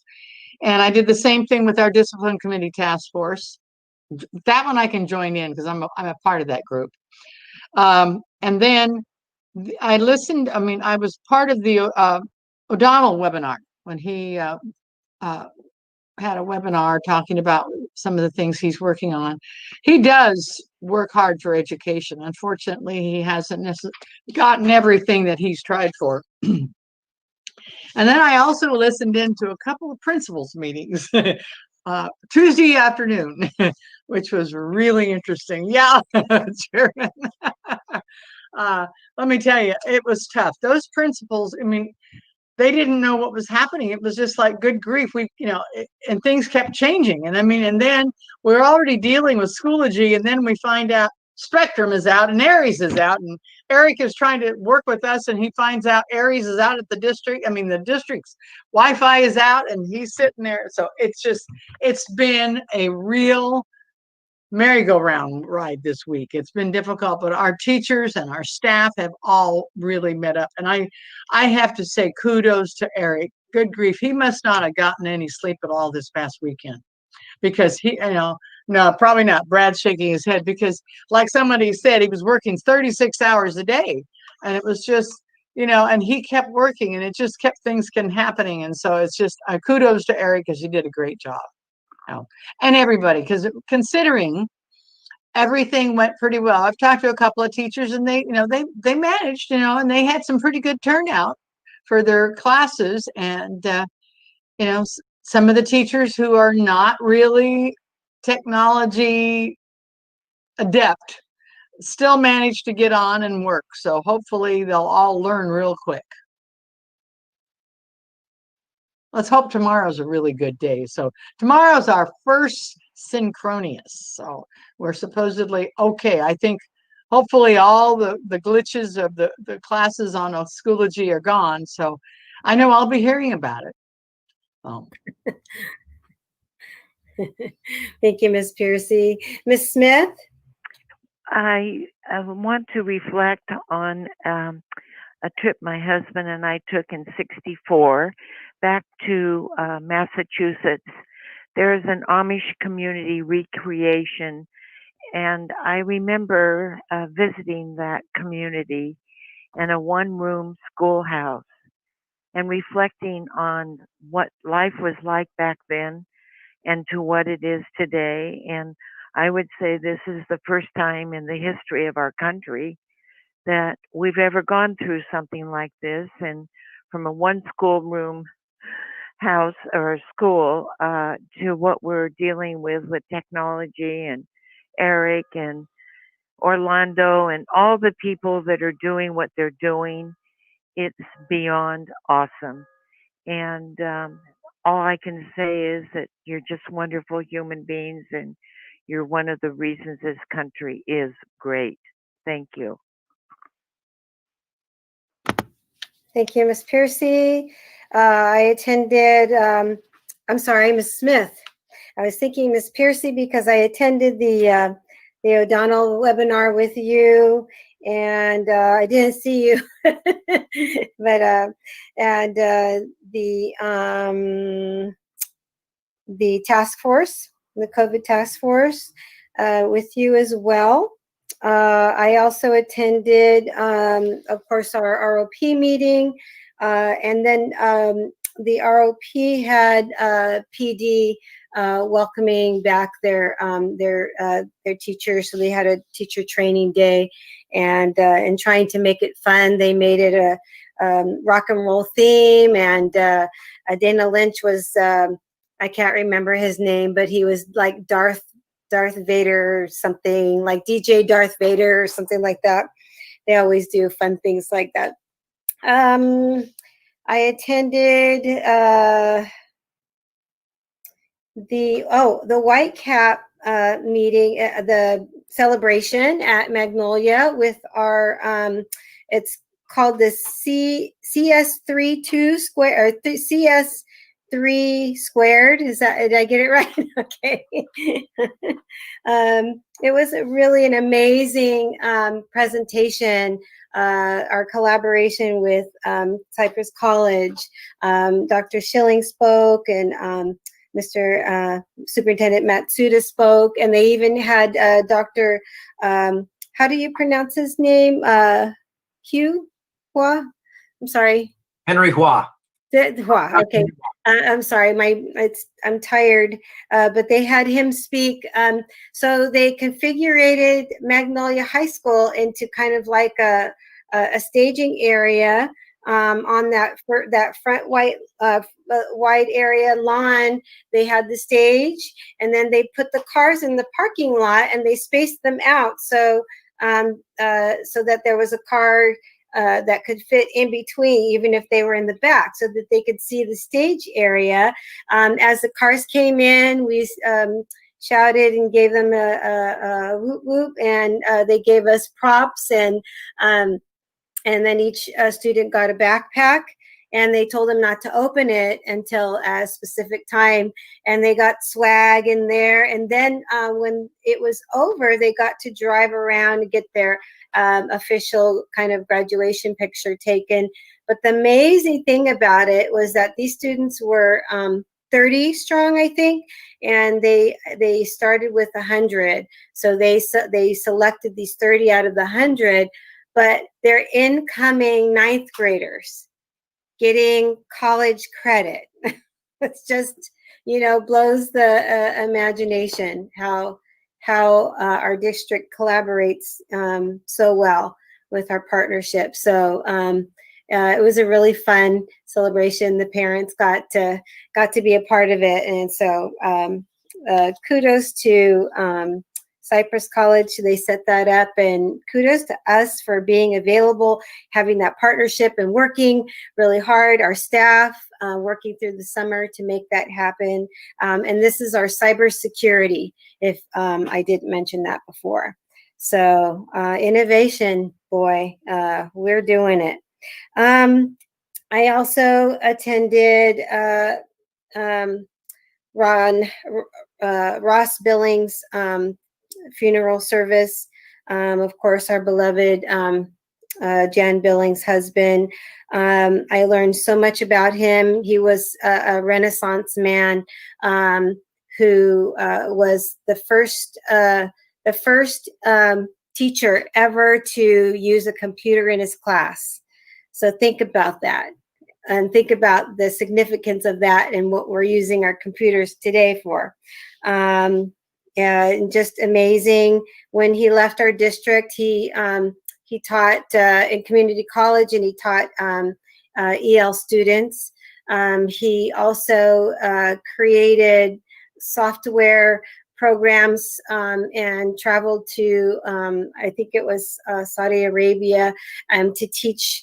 It just, his resume was just, you never would know. He's was kind of a quiet man, but as I spoke about him before, he literally built a castle for his beloved wife, and it's an amazing house. It's 312 Carnation. There's a book about it, if you want to learn more about it. And if the board would so agree, I'd like to adjourn in the name of Ray Chips, his passing not too long ago. of course, the husband of Susan Stocks, our wonderful administrator. Our hearts are so full of sorrow at his sudden passing. And so if we could adjourn in his name, I would like that. Any agendas, items, Board of Trustees? Just wanted to call attention to, I believe it's a typo for the next regular meetings, and it says Thursday, November 9, it's the 19th. Okay. And Madam President, 14.1 is an action item. Oh. Oh, it is. Thank you. You're right. Yeah, that's right. Thank We're you. changing that. Oh, meeting. I also wanted to mention that I did contact, before we go on to this, sorry, I just remembered, I did contact those students. I called them individually to thank them. I think it's really important that the students that talked about our at the last board meeting that all wrote those eloquent letters, I just wanted to reach out and let them know that we heard them and that their letters were just phenomenal. So just wanted to point that out. So moving on, advanced planning, action item. So moved. Okay, moved and seconded. Mr. O'Neill. Aye. Mr. Jabbar. Aye. Ms. Piercy. Aye. Ms. Smith. Aye. And I vote aye. Thank you for pointing that out. Maybe we would have we would have lost that. All righty. Any suggested agenda items?